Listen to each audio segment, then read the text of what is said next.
What's up, my fellow poker enthusiasts? It's Rene, aka the Wacko here, and together with my co-host Adam Carmichael, we present to you the Mechanics of Poker podcast. In this podcast, we deconstruct high-stakes poker players, figuring out what it is about them, how they think, what they do that makes them so successful, with an extra focus on the obstacles they faced and the skills they had to develop to surpass them. Over the years, me and Adam have gained a lot of experience in both reaching high-stakes poker ourselves and teaching other players to do the same. We have bundled all this knowledge together in our coaching program, The Mechanics of Poker, which is the most complete poker coaching product on the market. If you want to have a chance to work with me and Adam so you can get unstuck and make more progress in your poker career, go over to mechanicsofpoker.com to apply. But without further ado, let's learn from another high-stakes player's journey in today's episode. Welcome back to another episode of the Mechanics of Poker podcast. Today we have a very lucky poker player come on. Name is Luckychewy. Now, if you're curious where this nickname comes from, it's not really a question that I usually ask, but we will ask that in today's episode. So if you're curious about that, go check that out. Luckychewy, aka Mr. Lichtenberger, Andrew Lichtenberger, his name. He plays live MTTs, travels the high roller scene. He's been poker for a very long time, and he has reinvented himself within poker and outside of poker many times over. A lot of wisdom in this guest, which I'm very curious to explore. Adam, what are you particularly curious about to discuss with Andrew?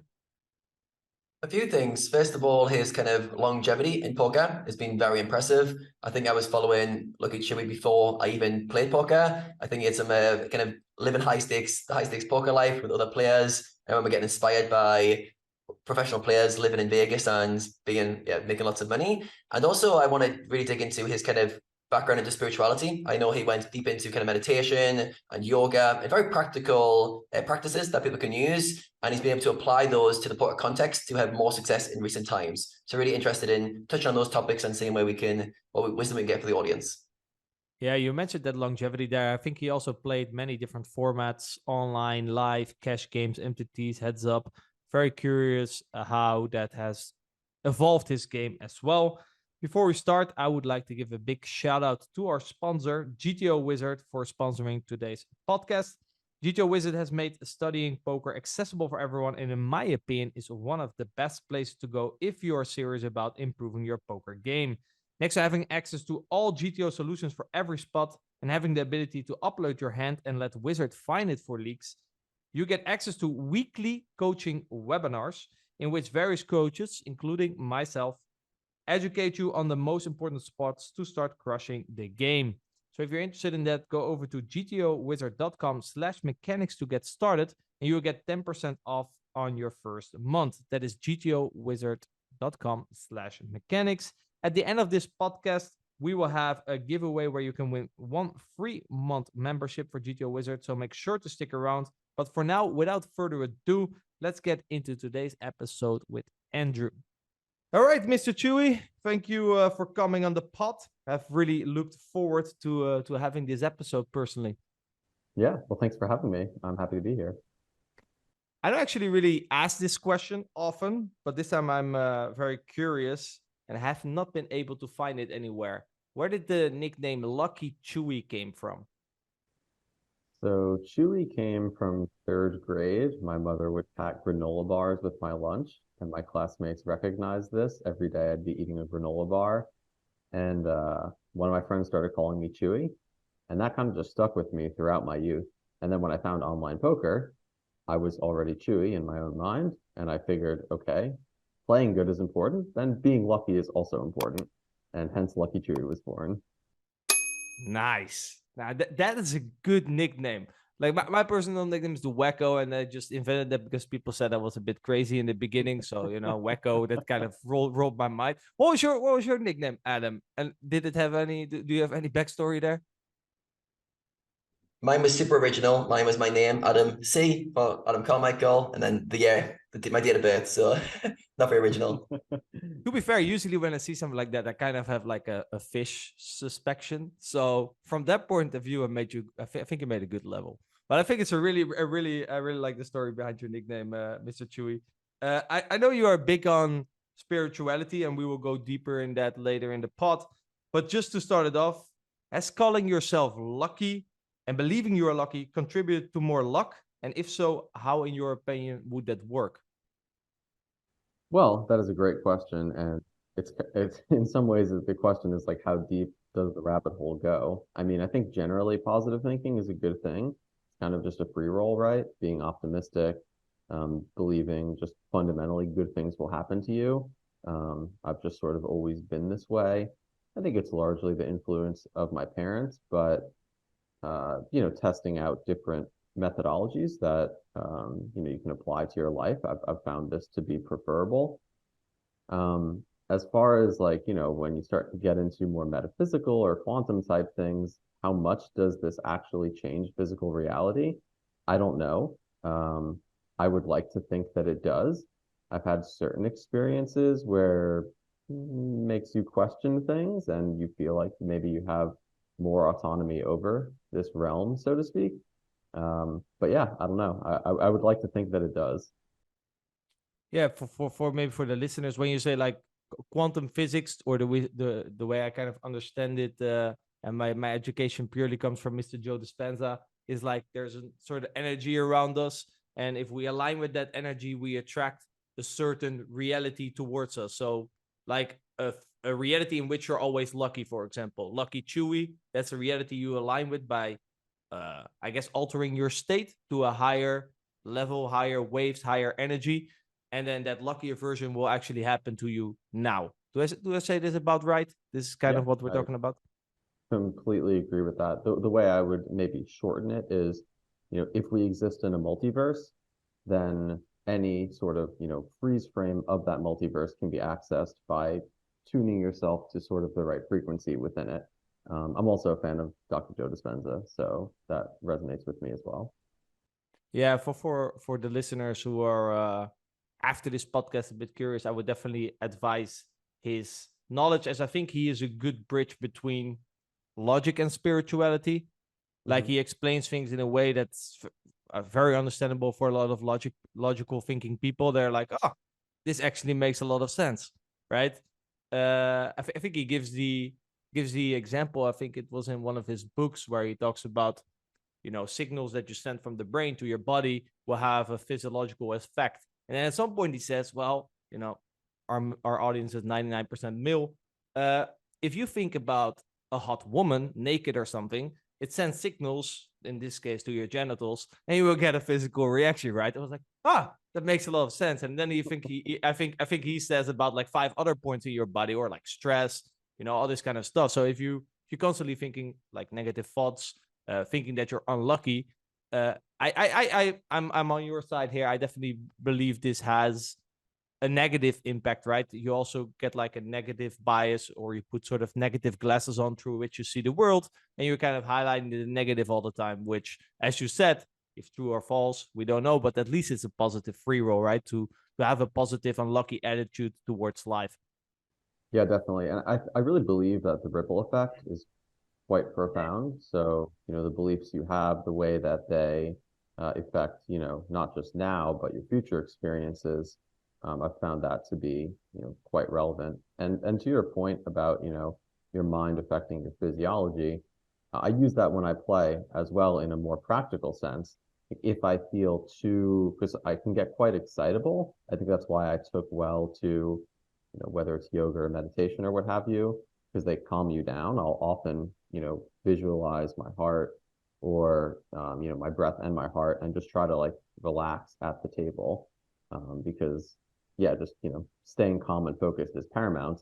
And I really enjoy poker, so I get very excited when I play. This is so. How would people go through it? Let's say, for example, I go play live, which I don't often do. I can find that quite exciting. Let's say you make a big bluff for quote quote real money. Your heart starts pounding. What are like some practical tips like what I usually try to do, I try to focus on breathing, like slowing down my breath, doing like some sort of box breathing for me really calms me down at the table and makes me think clearly.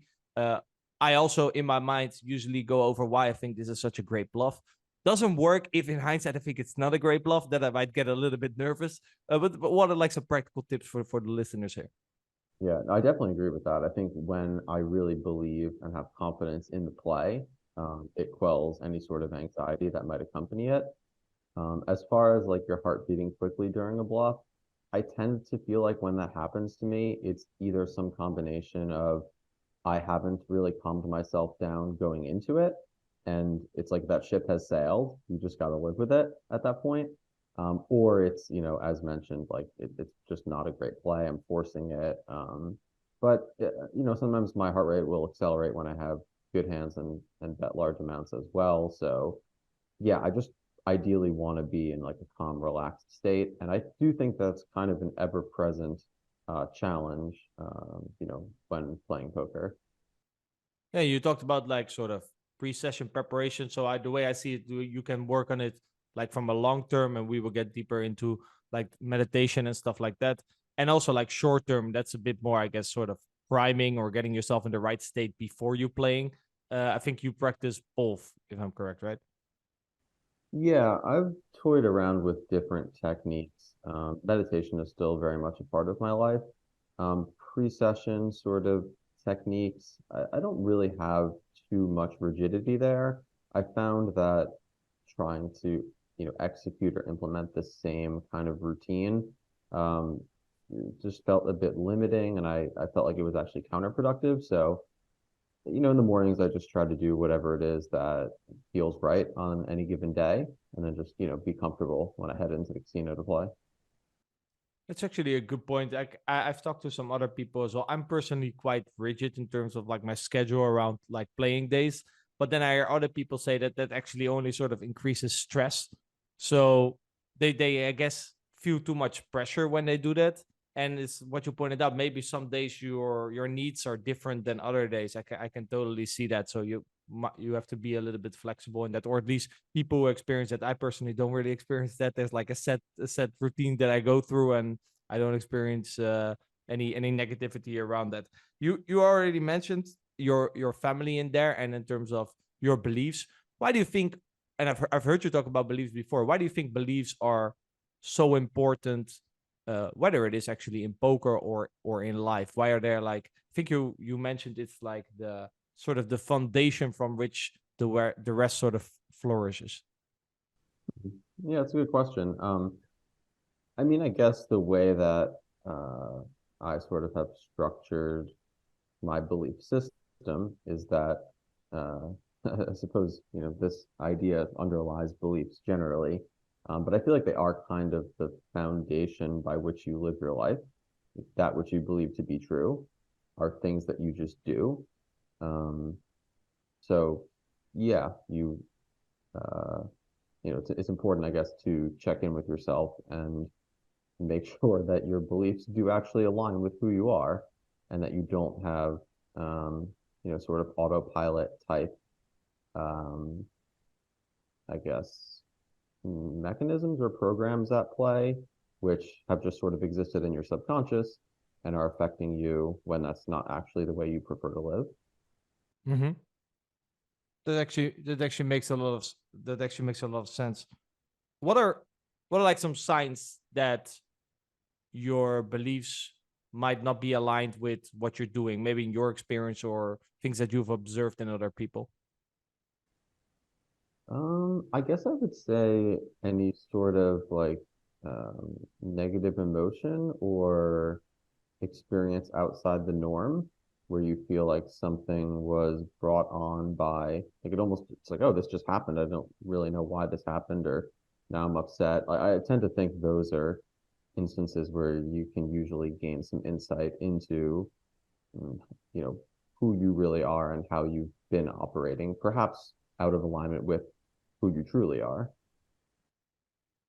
Yeah, I usually reflect, and if I experience emotions which I think I quote quote should not be experiencing at that moment, or like, wait, why is this emotion present in this moment? This makes no sense, or I overreact to a certain situation, that's usually a good time to, in the moment, it's quite hard, of course, to step back a little bit. But after the moment, you can reflect on it, like, hey, why did I react so out of proportion to this single event? Or why did I feel this way in, like, why did I feel a lot of fear, or that I wanted to go away from a situation in a spot where I was put in a great opportunity, for example? That's something that I've personally experienced.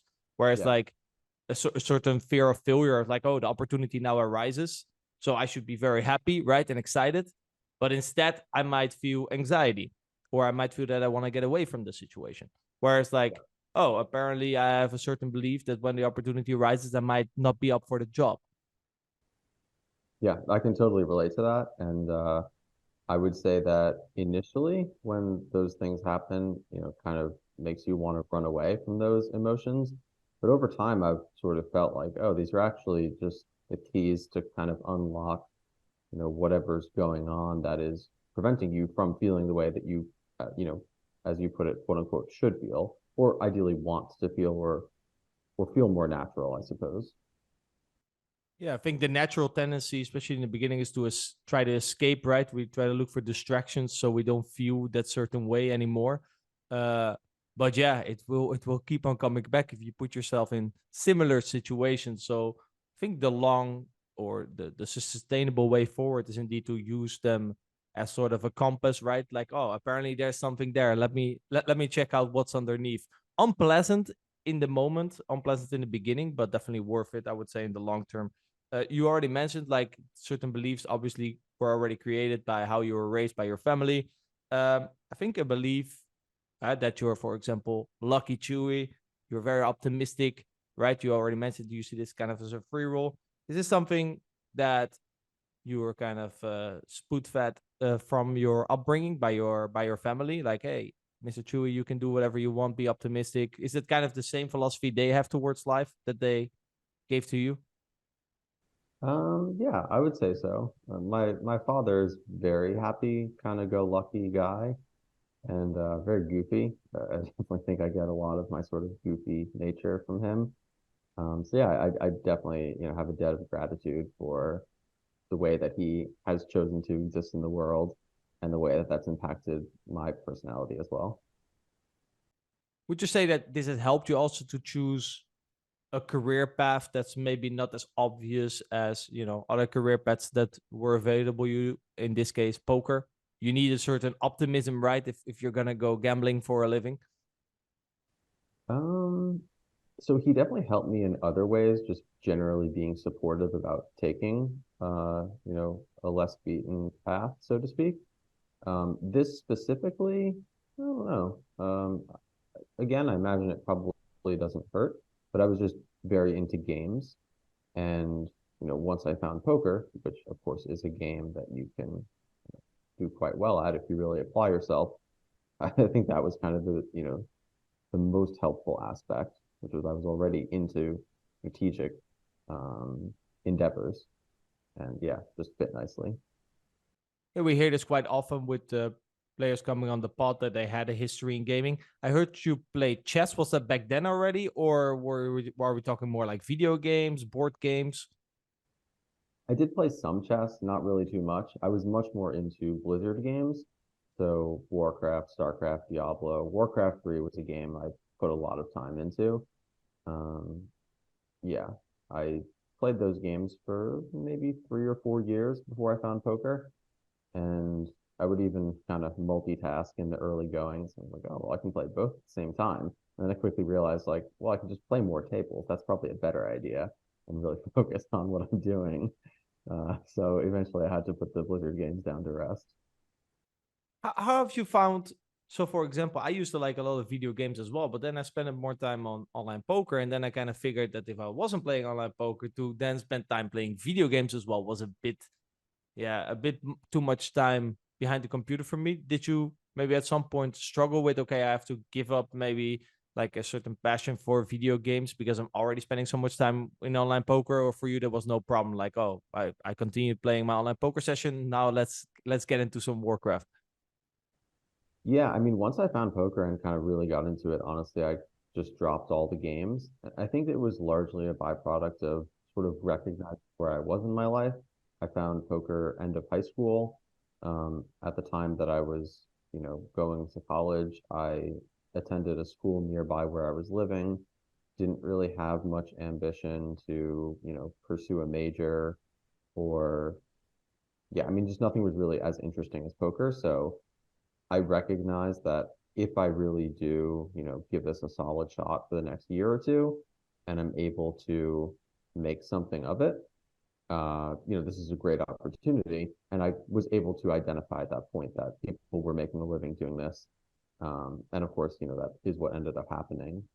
But yeah, the games would have just detracted from that. I was very much all in poker and even maybe to an unhealthy degree. I mean, I was playing a lot and, studying as much as I could at that time, which was mostly just reading, old forum posts on 2+2, reading articles.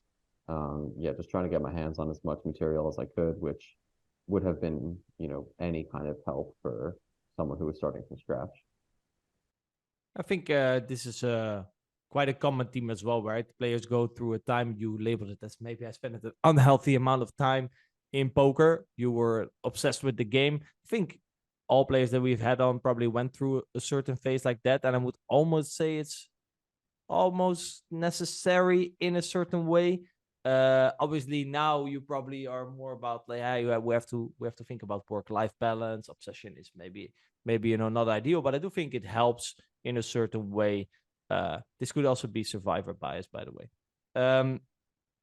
In terms of like comparing poker to the games you were playing, you already mentioned you saw more of a actual career path in poker, right? You saw the earning potential. Was there also like something about poker that made you like to play it more than, for example, Warcraft? Were there like certain components to poker that Warcraft didn't have that attracted you towards the game a bit more? Yeah, I mean, if I'm being honest, like poker is just the best game I've ever found. Uh, I don't know. What makes Free it that? cards, I'm curious. great. Unlimited betting. I mean, I Okay, think I'm so preaching to the choir no here. pot limit stuff for you. It has to be no limit. Yeah, I mean, I've dabbled in various formats, but I always find myself coming back to Hold'em. I play mostly tournaments nowadays, although I did start and play cash games for quite a few years into my career. Um, I don't know that I can really pinpoint what it was about poker that I found so much more intriguing than Warcraft, because when I was playing that, I felt like, this is the best game I've ever found. So yeah, I don't know. It's just, I guess, here's one thing. There's obviously a great deal of complexity to the game, but you can, simplify certain aspects of it. And even still, every time I play, I always learn something new. I just find that pretty astounding. That, like, no matter how much you play, always something new is presented to you, some kind of new decision point, different range composition, different strategies, sizing, so on and so forth. So I just love that. It kind of is, very intellectually stimulating. Yeah, I can definitely relate to that. I've been playing poker for I think 12 years, and every year when you look back, it's like no. Last year you did not understand the game. This year you understand the game, and then it's every year it's kind of a repetition of the same. But it's interesting. It's just like life in a certain way, right? You see, it's this, you get dealt the same hands, you see the same flop, but you see something different in the flop every time, right? With when your knowledge increases. So I guess it's a bit like life as well. You put different glasses on and you see the same situation, but maybe because of your certain beliefs, or because in this case you gained a certain knowledge, you now know certain concept that you didn't know before, you suddenly see different possibilities or different threats that you didn't see before, right? That lets you to make certain mistakes or filter to make better plays in the past. So once your knowledge increases, the same game, but like you said, obviously certain situations, small nuances change, but also it can be exactly the same situation, but due to gain knowledge, you just see something different in the exact same flop that you didn't see before. It was there, but you didn't see it. Yeah, and sometimes that's just the foresight about various turns and rivers, which is impacting your current decision.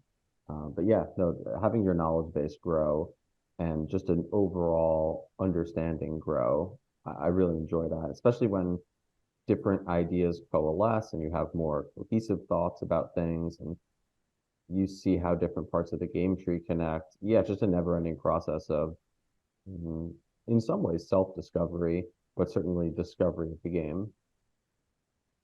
Yeah, I remember some of those moments that you mentioned where you actually came to the conclusion. When you come to the conclusion why you always get into shitty spots, it's like, oh, it's like you said, oh, I usually get into this river scenario. Oh, wait, I should have just done something different at an earlier street so I don't get in that situation anymore. It's like, oh, wow.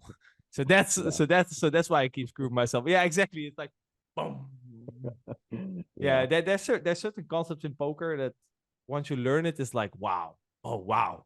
So this is how it works, which is really fascinating, and I hope to still have many more of those experiences to come in the future. Yeah. After you got introduced to poker, I think you mentioned, you played video games, and then after high school you transitioned into poker. I read somewhere that I think you were losing online for the first 18 months. What made you continue to play the game despite not being able to win?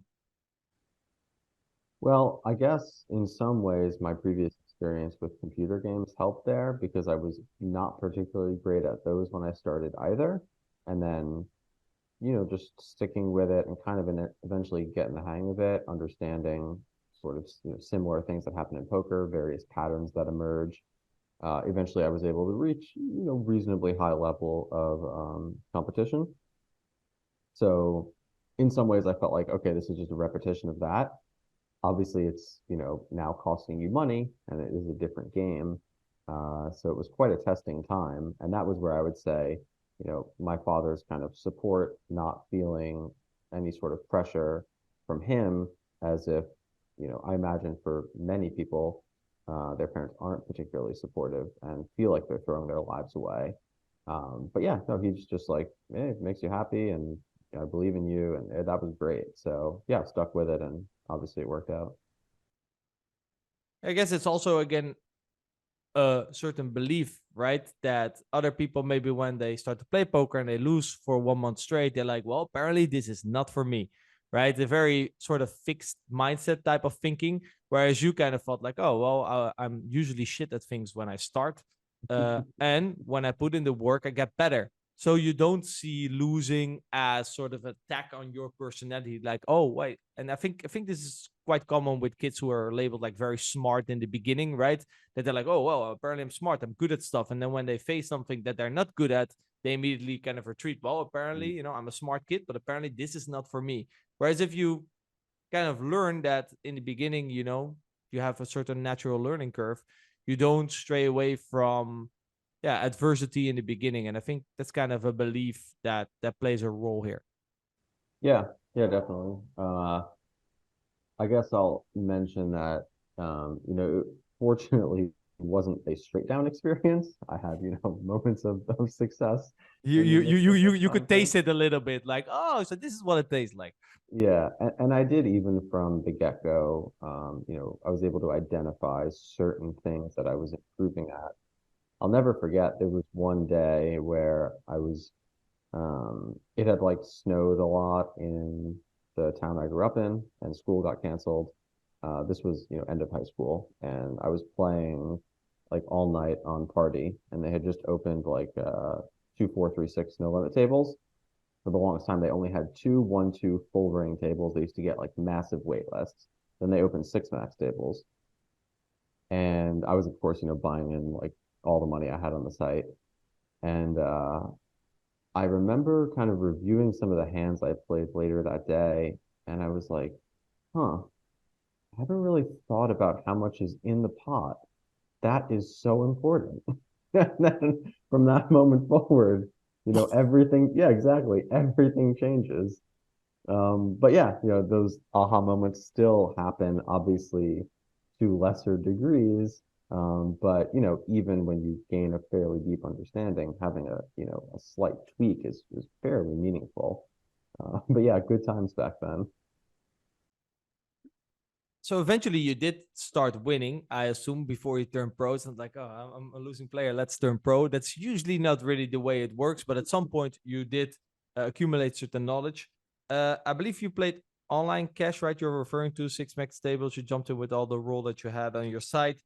How did you go about improving your game to the point you would win enough to become a pro? Like, how did that learning process worked for you? Like, you learned that there is money in the pot, and that's pretty relevant. What was like the kind of the next journey towards becoming like a winning player in the games and turning pro? Yeah, so I was learning a lot from 2+2. It was just a wealth of knowledge to be able to access old posts from guys who were winning at the highest stakes during that time frame. It was a much smaller community back then. This was 2006, I guess. 2006, 2007. So around that time, I started posting a lot myself when I was playing, and there was probably a dozen or 2 dozen guys who were doing the same thing, and we would, compete against each other, and it was, just a very tightly knit community, although it was a public forum. And then I made certain friends. We communicated outside of the forums, and a couple of guys were nice enough to sweat me on Skype and give me some advice. And yeah, that just kind of led to an early ascent and feeling like I really had a good idea of what was going on. I had a big challenge moving up from 1-2 to 2-4. Like I was shot taking a bit, and I couldn't really ever break through. And then one of my friends was just like, "You just have to 3-bet more." And I was like, "Okay, fuck it. Like I'm just gonna 3-bet insane." And then I won like 100 buy-ins that month, but I was going way too hard. And probably it worked well because I had the image of, not 3-betting enough. I think I just leaned too passive in those days. Um, yeah, that really helped. That was a big breakthrough for me. I love online poker in the past. Such easy fixes to people's game. Yeah, just 3-bet and bam, here we go. Nowadays it's a little bit more complicated usually, but Yeah. anyone in particular that stands out, like that you met through the forums, that really had a big impact on your career?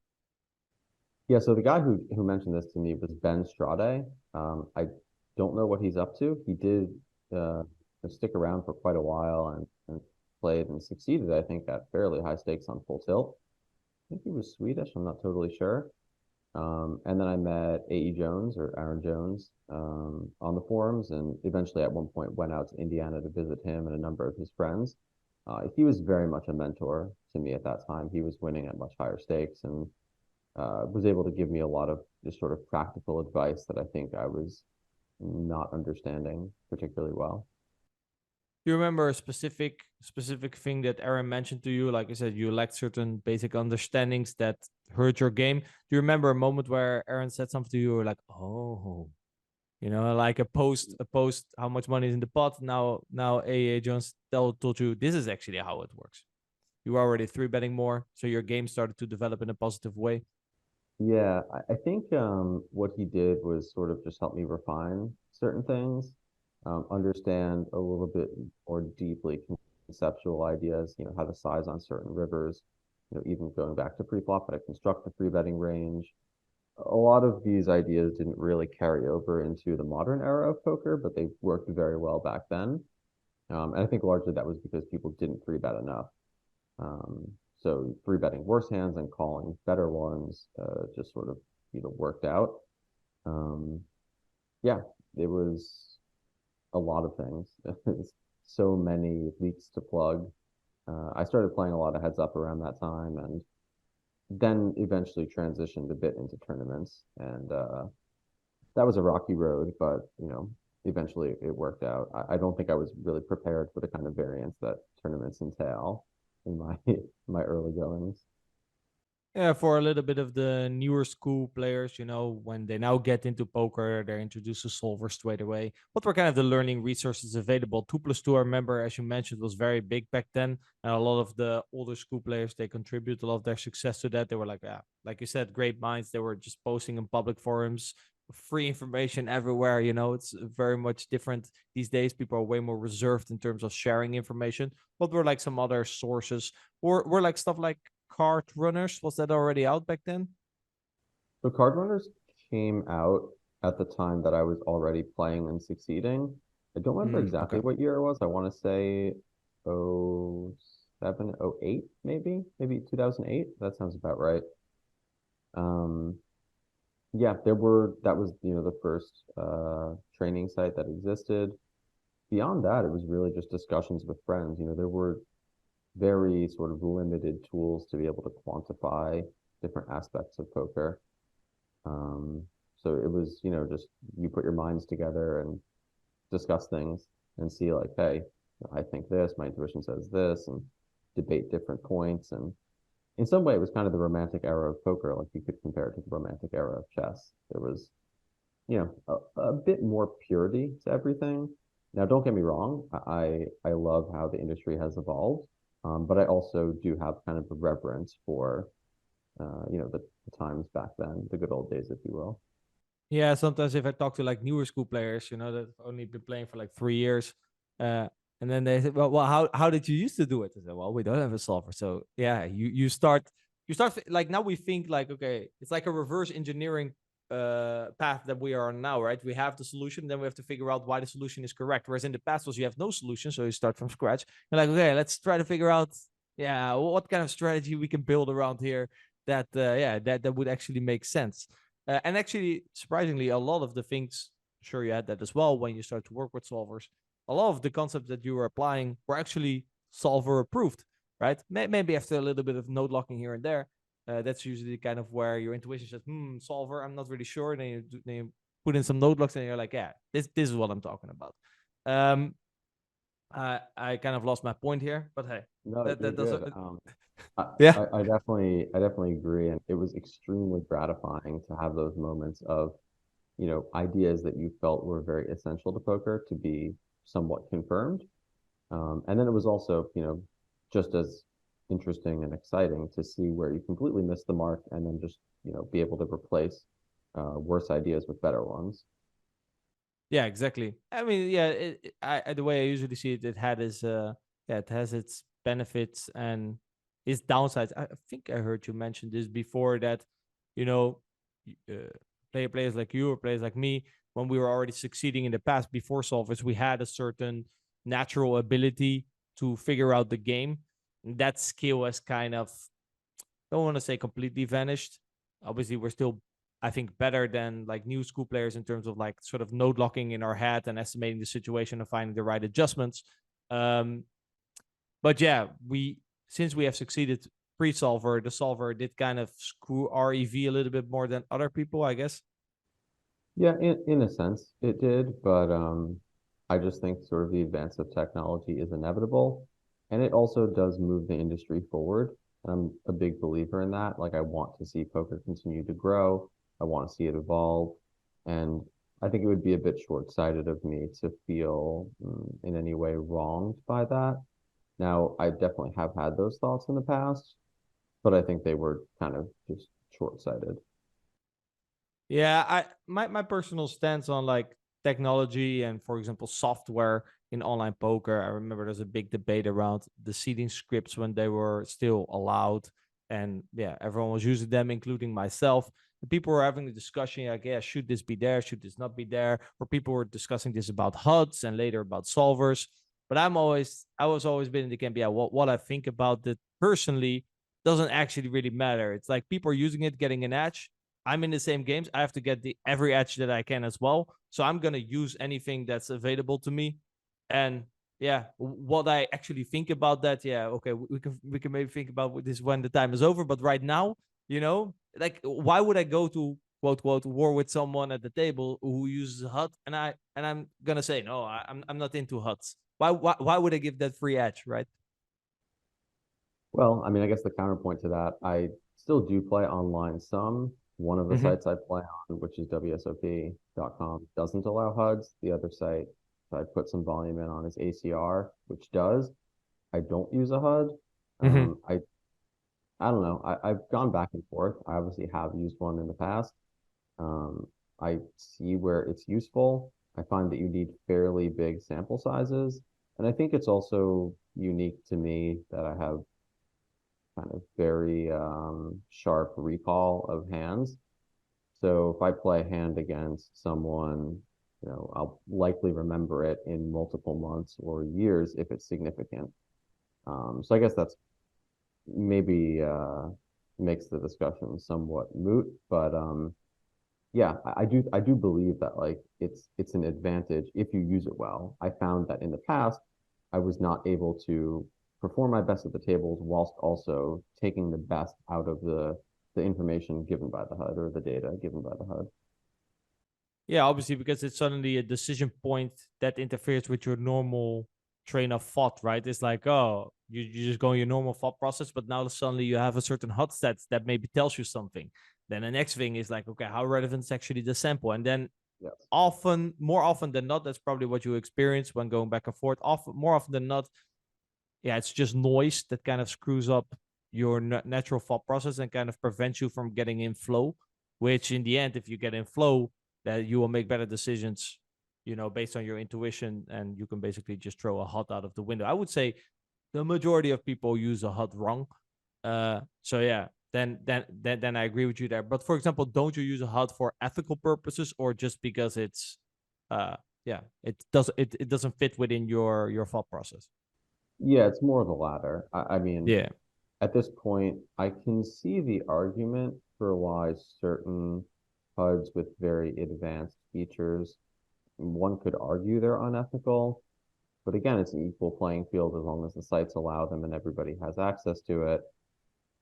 I don't know. I mean, what is one to do? It's like you said, if your opponents are using it and you feel like it's going to give you an advantage, I mean, if you kind of take an ethical stance and decide not to use it, you are just costing yourself. Which, if you do that, that's fine. But then don't take the ethical stance and then continue to frustrate yourself that online poker has HUDs now, right? That's kind of the worst option, I would say. And I have seen this quite a lot. It was especially true with seeding scripts. Like, oh, I'm against seeding scripts. Go play online poker and never get a game. Yeah, okay, maybe, maybe I have to adjust here a little bit, right? Because then you live in just a world of frustration, whereas you're like, listen, I'm not going to use it. I accept that I will miss certain games, and that's fine. Then at least, you don't live in a uh, yeah, constant vibe of frustration. That seems like the worst idea, in my opinion. Yeah, it makes sense. I mean, you at a certain point, we have to come to terms with what is actually happening in reality. And again, we could sort of debate whether HUD should exist in the first place, but that ship has very much sailed. And yeah, we're not in Kansas anymore, so you got to do what you got to do. Yeah, I agree with that. Um, you turned pro. I'm curious. Usually, I ask this question like, what were kind of your expectations of the life of a professional poker player? How that would look starting out? Yeah, it's a good Like, did question. you have So, certain goals? um, I did have sort of big picture goals. I didn't have any really like short-term goals. Essentially, the way things went for me was I completed 3 semesters at university. I was asked, if I was going to pick a major, and I said no. I'm just going to go ahead and do my own thing. So I left to play poker, and my mother was more on the fence, and she said, "Okay, your dad thinks it's an all right idea. Um, I just want you to pay me back for the money that I contributed towards tuition." I was like, you know what? That's completely reasonable. So I did that. I maybe had like a 20K roll or something at this point. Some of the instances that I'd referenced happened after this point where, I started through betting more and learning a bit more about the game. Um, so yeah, I apologize. What was the exact question you asked after I went Kind of what pro? your expectations were when you started Okay. out Yes, playing yes. poker, right? You have a certain idea. Oh, I'm turning a professional, so now my life will be in a certain way, right? And then usually when we actually turn pro, I mean, sometimes it aligns, but sometimes it doesn't align as much as we thought it would. Yeah, so I'd read a thread on 2 plus 2 from sort of an older married guy. I think he had kids, not totally sure. And he described some of his experiences playing pro. And it seemed kind of grim, and I wasn't really that excited about it. But there was a part of me that wasn't sure it was going to be that way for me. And I think a lot of this comes down to just how much you really enjoy playing. And for me, I've just been fortunate that I've always really enjoyed it. So yeah, that was the case here, and I didn't find it that challenging to put in volume. Maybe a year or so, maybe less than that, 6 months into sort of taking it really seriously and it being my sole focus. I was connected with some friends who wanted to get a beach house in Jersey for the summer and, essentially just have a grind house away from home. And that was great. Learned a lot and really, ascended up the stakes at that time. I was playing pretty much all heads up, mostly cash, some sit and goes, a little bit of six max. But the heads up cash games were just kind of, you know, good value at that time. Was that yeah. like I'm curious, like you were playing ring games, cash, then you transitioned to heads up cash, later you were transitioning into tournaments. What attracted you to heads up specifically? Was it just like the money, the EV opportunity, or was it something about, playing 1-on-1 with someone? You're Yeah, actually beating one person. I think it's more just the purity of the format. To this day, it is kind of, I think, the best game.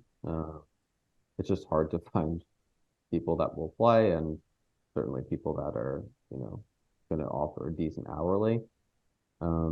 It's just the most interesting thing. The ranges are incredibly wide. Of course, you're playing against the same guy every hand. Yeah, I don't know. It just really appealed to me. The monetary aspect was real. It's early in my career. I was certainly looking to earn. But yeah, the uniqueness of the range composition was just not really like anything I'd found up to that point. And again, this is very much pre-solver era, so there was a lot of different strategies that people were implementing. And I think that, as we sort of touched on, that ability to take a new format and in a way make it your own and, test out your mind against others, that ended up being, relatively fruitful for me and for my friends, but really one friend in particular who I worked quite a bit with over that time frame. I remember back in the days I've gotten the advice. I was mainly playing like six max and also full ring cash. And I remember someone or multiple people did advise me, you should play like some heads up to basically evolve your game. I guess because, like you said, you're playing a lot of wide ranges. So every time you get into a lot of spots, you get a lot of volume in compared to full ring where you're just waiting to flop a set, basically. Yeah, I mean, full ring, especially like Adrian, it's a very limited format. Six max, yeah, there's a bit more going on. Certainly, people played a lot looser then, so there was more action, or looser in some respects. There was a lot more flatting of opens, I'll say. And yeah, heads up was just great fun. I look back on those days and those memories very fondly. Hi guys, Rene aka the Wacko here with a quick Mechanics of Poker 2.0 announcement. In our program you will get access to 80 plus hours of content in which we will explain you all aspects needed in order to become a more successful poker player. Now one of these of course is the technical aspect of the game in which I'll be explaining you all the mechanics behind poker strategies. We'll be talking about GTO, exploitative play with an extra focus on the why behind certain strategies and why the population has certain leaks. And to increase your win rate even further, we've recently added a river bluff and bluff catching section so you can increase your EV when those pots become very big. Our mindset and performance coach Adam Carmichael, he took care of the mental game and performance section of this program in which he will teach you everything you need to know in order to break through limiting beliefs, better handle your emotions, break free from tilt and play your A game more consistently. And last but not least, we've added the management and optimization section in the program in which we will give you various tips and tricks to make it more likely for your poker career to succeed and how to continuously improve as a poker player. Now on top of that, this concept is continuously evolving based on feedback and suggestions we get from our community. Next to all this content, you will have access to our exclusive Discord community, monthly live Q&A calls, and one-on-one coaching session in which we are going to be reviewing if you have been implementing the stuff that we teach you in the Mechanics of Poker correctly. So do you think you have what it takes to master the mechanics of poker? Go over to mechanicsofpoker.com And maybe you will get a chance to work with me and Adam and make more progress in your poker career. But for now, without further ado, let's get back into more goodness in today's episode. Adam, you're a fellow heads up enthusiasts.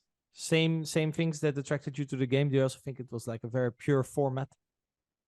Yeah, I think there's something special about Heads Up because it's just like a one-on-one competition. It's almost like chess where you're trying to think a few moves ahead of your opponents. There's also exploit, re-exploit, especially if you get caught in like a long heads-up battle for like 4 or 5 hours with one opponent. It almost like immerses you. It's almost like sport where you're trying to compete and beat that player. So yeah, I think there's something unique about that. In terms of what attracted me to Heads Up, it was a complete chance where my friends found the Shark Scope leaderboard back in 2011, I think. And there happened to be 8 players who were making over 100K at Heads Up sitting goals. So we had like a roadmap of what was possible in the future. Sorry, wait a second. There's a good chance there's a skill element to this Heads Up format. And there's these guys are making that this much money. Could we be the 9th guy or the 10th guy on this list that makes good money? And then, yeah, once I got into Heads Up, I got hooked very quickly, probably within a month. Heads Up was the only interested playing. But yeah, I can relate to it's quite a unique format. Also, I think Heads Up creates unique emotional issues because like when you're losing to this guy. It's a bit more personal. And I had battles throughout my career where there was just months of playing the same opponents. Now all of a sudden you go to bed and you didn't just lose money, you lost to that guy. So when you wake up in the morning, you've got to try and beat that guy. So you try to remove that personal touch. You try to get less attached to that. But there is an element of either they win or you win. And yeah, I think there's an element which makes it fun, but also, yeah, there's some challenges that come Heads Up as well. All right, I'd love to take the story along the lines of your initial successes. So we've got basically you're starting to turn pro and you're starting to, you're posting on 2+2, you're getting a good network around you. I think looking at your career, it seems quite obvious from the outside that you've always been around good people and a good network. How much did that help you in your initial success, having the right kind of people around you? And were you consciously cultivating that, or was it just a kind of natural evolution from posting on 2+2 and sharing your own journey? Yeah, I think I got pretty lucky in the early days that I just, got matched up with good people and, I just got along with them. In the times where I met them, they wanted to spend time and, led to that beach house in Jersey and then eventually getting an apartment outside DC. And then, the year after coming to Vegas and having a lot of success, my first trip there and eventually buying a house where I bought a big house and moved in a bunch of my friends. So yeah, that was kind of just a snowball effect in that respect. When did you first realize that poker was really going to work out for you? Because we talked about the challenges those first 18 months, but kind of from the outside looking in, it almost seems like your progression to playing high stakes and being very successful was fairly quick, almost like you're figuring out the game. Next thing you're living in Vegas playing super high stakes. How did that period go? And first of all, when did you first start to feel, wait a second, I'm onto something with poker and there's big opportunities here? Yeah, so I'll answer the question in 2 ways. In a practical sense, it was really that time spent in Jersey. I went from probably playing, I don't know, 1, 2, 2, 4 to like shot taking 100, 200 in a matter of months. Things just went exceptionally well. We put in a ton of volume, working really hard. Yeah, just putting, good minds together, anything's possible. Previous to that, even before I'd gone to college, I remember one night was hanging out with some friends, and yeah, I just remember leaving that interaction. It was nothing even really that happened there, but we sort of went our own ways, and then I was like, hey, I'm just gonna like go play poker tonight. Like, why not? I hit up some other friends and went to their game. And just while I was on the way there, I kind of just realized like this is what I want to do with the rest of my life. And it was just very clear. And I had just like a confidence that I don't really know that I had felt about anything else in my life at that point, and certainly not to that degree.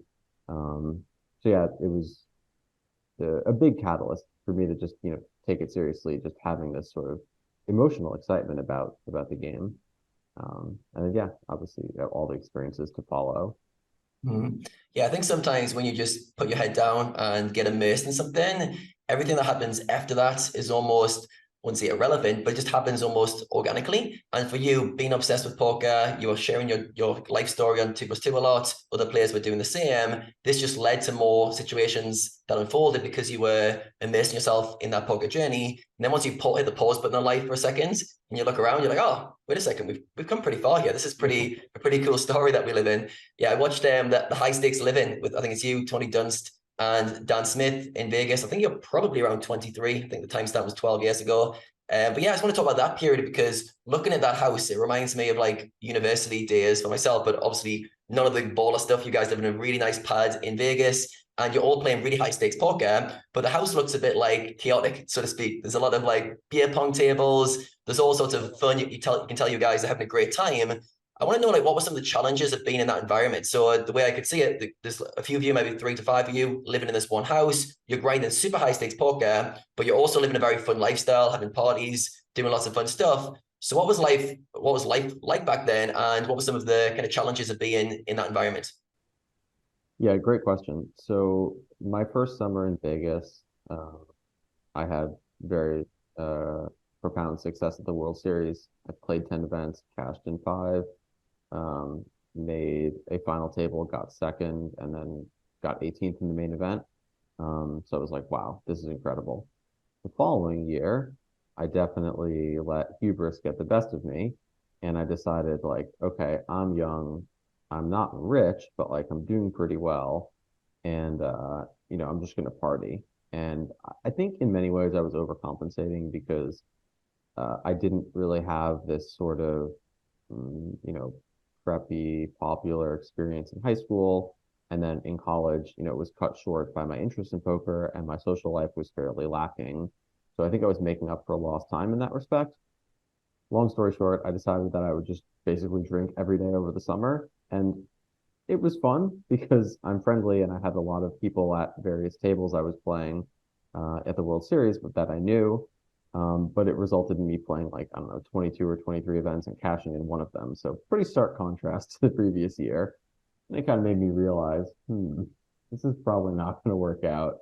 So yeah, I started taking things more seriously and accepted my fate that like, the same hard work I had to put in the early goings or the same hard work I had to put in to achieve something is the same hard work I'm going to have to, continue to put in the discipline I need to sustain that thing. Yeah, I think it's an interesting kind of evolution to go through where you're having fun, having a great time, but then almost like reality kicks in and you almost like, wait a second, maybe I need to reevaluate how I'm approaching things. And you can tell for you guys all living in the house, you're having an awesome time, but at the same time, poker was also evolving to get a little bit more challenging. And at least you could see you guys would probably have to upgrade your approaches to poker to have like long-term success. And when did you realize that it wasn't going to be all fun? Because myself, like when I got into poker, I flew to Thailand with some friends and we literally created a grindhouse away from distractions. And we actually made it like a very strict zone. We were doing like really strict sleeping patterns, eating really clean. And we just did this because we thought, right, let's rig everything in our favor so we have a chance of success. There was another group of poker players in Thailand who had a house similar to yours, and they were playing beer pong, partying all the time. We were like, how do these guys play poker in this environment? This is we couldn't do it. So for yourself, like obviously you're living you've lived both lives. When was the moment or when was the kind of shift for you when you thought actually maybe living this kind of party lifestyle to maybe compensate for not having that time at college? When did you kind of transition out of that period? Well, it was not too long after the aforementioned World Series experience where Black Friday happened.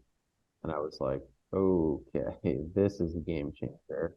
I, all myself and all my friends felt like, the sky is falling. Didn't really know what to do.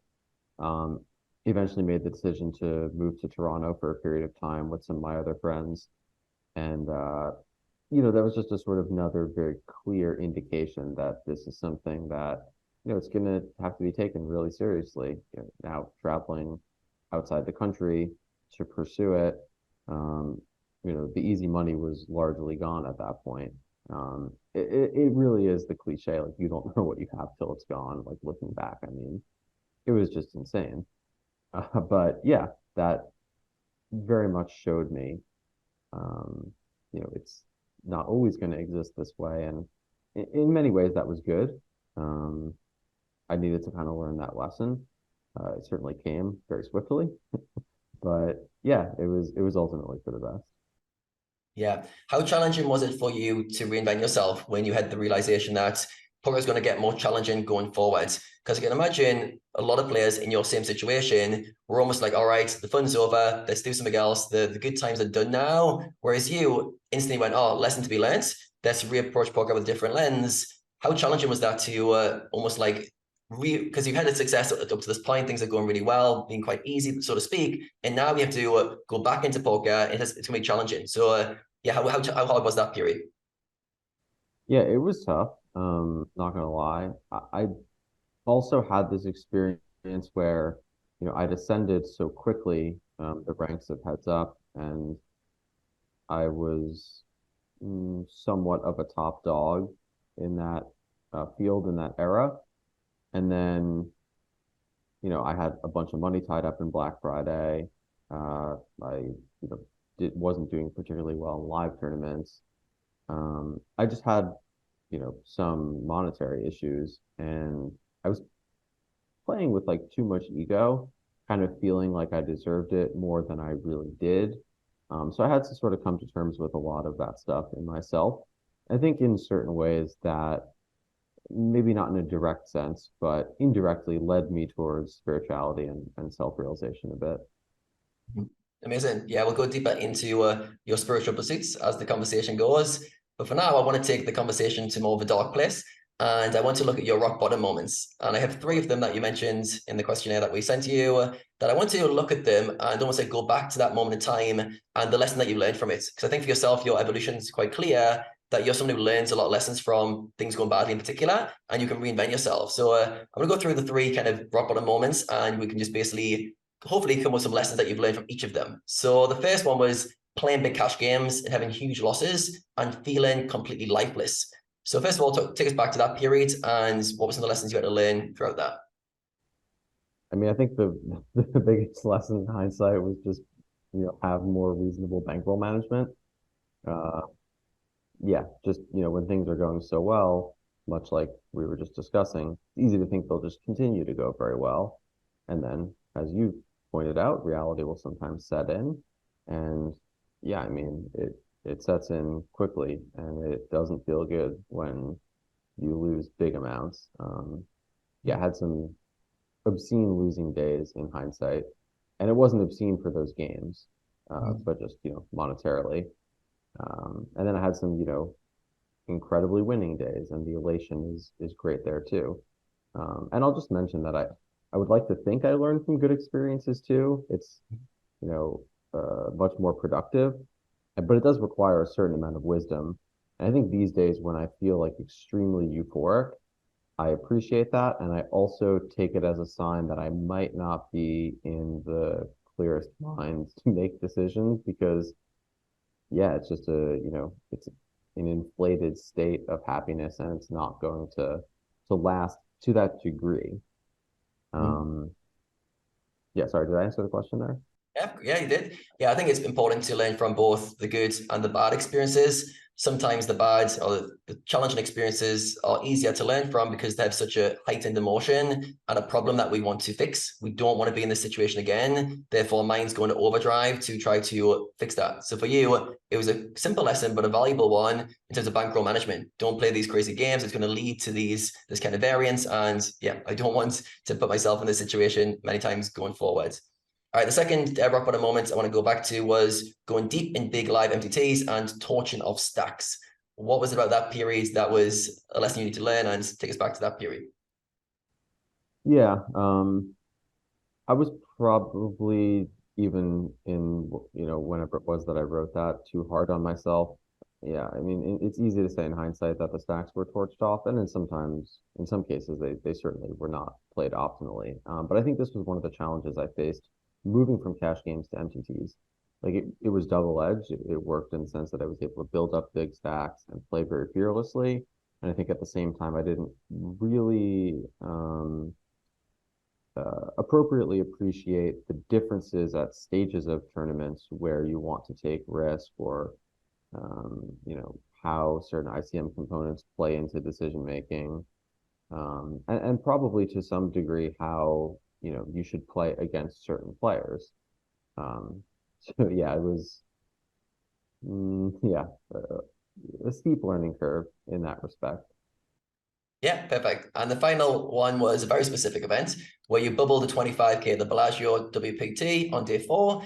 And the reason this hurt so much is you went against your intuition and you were losing giant pots. So take us back to that tournament and what did that teach you?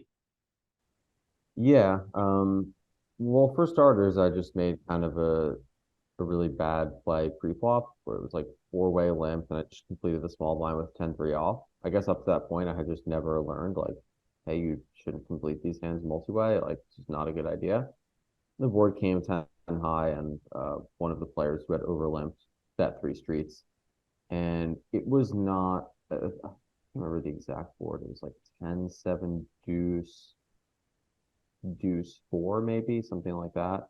Just bet shove. We're like maybe 25 blinds effective. But it's just not a spot where players in that era would find a ton of bluffs. Um, there's only so many kind of natural bluffs, at least I think for how people used to play, but it was against a sort of more creative player.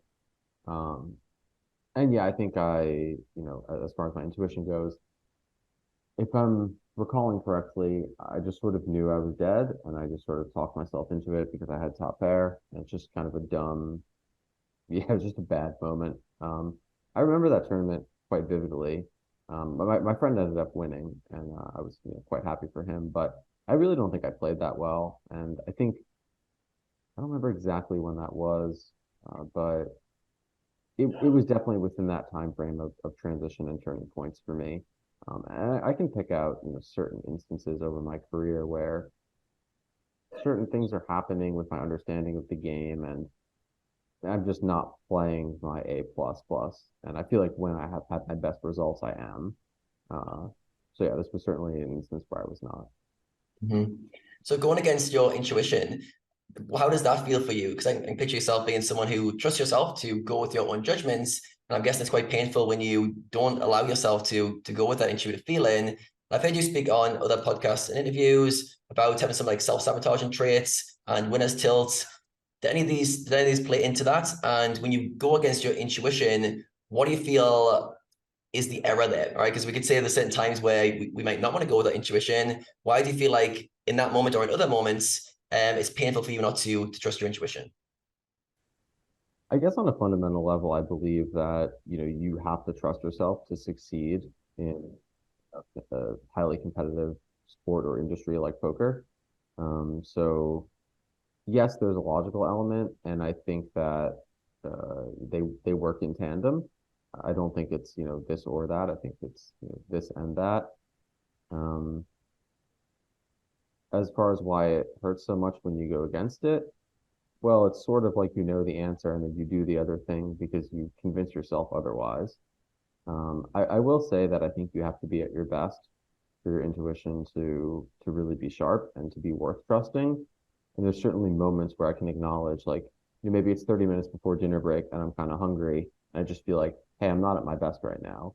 And I might give up some true value by not trusting myself as much, but it's just sort of the safer way out. And I don't like to play poker like that over the long run, but there's a time and a place for certain things. Yeah, I think that's an important thing to touch on, that you almost need to fine tune your intuition and you need to be aware when it's maybe not a good idea to fully go with your kind of reads in the moment based on other factors. So for yourself, is there anything that you do in your warm-up or in-game to ensure that your intuition is sharp for those games? And like you mentioned, like when you're hungry or towards the end of a session, is there any other kind of guardrails you create for yourself when you go, right, it's actually not a good idea to push my kind of exploits in this moment? So something I like to do before I play poker is just play like speed chess. I think it just sort of gets your mind going and making quick decisions and thinking on the fly. Um, but other than that, I think just being well rested is really important for me, being well fed, having done some degree of physical exercise so that I feel comfortable sitting for long periods. I find that to be fairly helpful, although not necessarily day of. I found that doing exercise too intense in the morning before sessions leads to me fatiguing more quickly. Um, but yeah, I just like to keep it simple with that stuff. I think discipline is good. But for me, having too much of a disciplined routine, I found that that doesn't really work as well. Yeah, it's almost just doing the things that make you feel good and you feel sharp, you feel ready to execute your strategy. And yeah, that's kind of your own personal routine of things. And I know for yourself, you've mentioned having a bit of flexibility is important. Other players do well, like Rene, with a bit more structure. But yeah, finding ways to feel good when you play is kind of the summary of of it all. All right, so I want to now take the conversation to your reinvention, we'll call it, or the shift to spirituality, and when that started to play a more important role in your life. So I think the kind of way to segue into this is you mentioned poker was no longer fulfilling or as fulfilling at that time. And I think you started getting more into yoga and meditation in particular. So talk us through like what time period that was and what was going on with poker that led you to want to go for this shift. Yeah, so this was post Black Friday. I'd been traveling back and forth between Vegas and Toronto, and I wasn't really loving the live cash game experience. I hadn't like fully transitioned into live tournaments, although I was still playing. I guess I just kind of felt a bit uncertain about my life. At this point, I'd moved out to Vegas. I left my friends and family behind in New York. And yeah, I just felt like I needed to kind of take time to more deeply understand myself, my life, where I was, society, reality. Um, yeah, and that was, kind of the beginning of it. Um, let's see, I started watching various YouTube videos. Ram Dass was someone who came to really appreciate the messaging from. I started reading the Carlos Castaneda books. Not sure if you're familiar with those. Those were quite interesting. And yeah, I got fairly into psychedelics for a little while and opened my mind, opened my heart, and yeah, just had some new experiences that just helped me kind of better place myself within the world and have, uh, yeah, just a better idea of, uh, you know, I guess what I was doing and my purpose and everything just made more sense. And I've kind of been able to take that forward with me since then.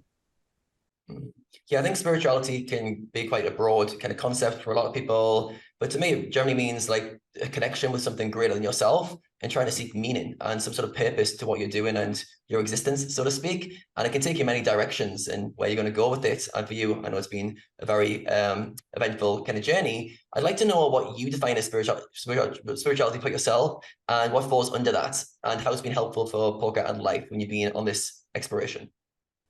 Yeah, I like your definition, just a connection to something greater than yourself. In this case, you start to get into sort of the issue of definitions, whether you want to call it God or the universe or life, just all that is essentially having some kind of relationship with everything is, has been integral for me. As far as how it affects poker, I think I see poker somewhat differently than probably a lot of my peers, where I see it, kind of um, in context of everything else. And although that doesn't necessarily have a direct reflection on strategy, I think it helps me keep going when times get tough. And yeah, I don't know, I just like to see things holistically. It just feels more correct, I suppose, or it feels better, let's say. Would you say it helps you detach more from poker in terms of the specific meanings you give to winning, losing? Do you feel like you can see it from a more zoomed out perspective that allows you to not take things so seriously in the short term? I definitely think it helps with losing. I don't really get upset uh, much from losing.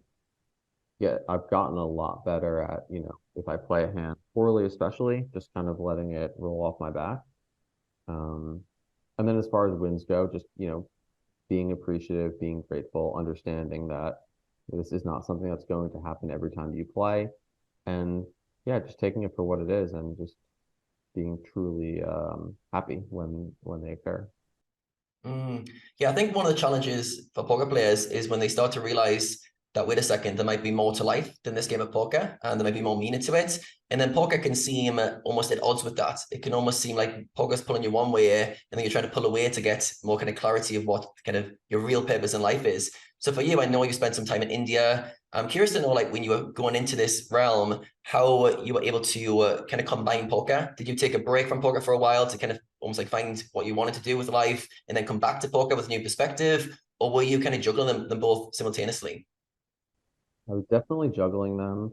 In hindsight, I'm not sure how wise that was, although I did have a lot of success over the course of this time frame. Yeah, it was a very interesting phase of my life.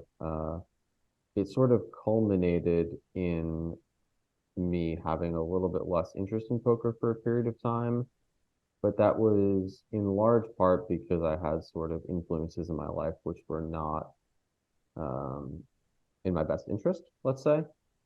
It would be interesting to see how that phase would have played out if I had, just stuck around the people who were integral to my initial ascent more so.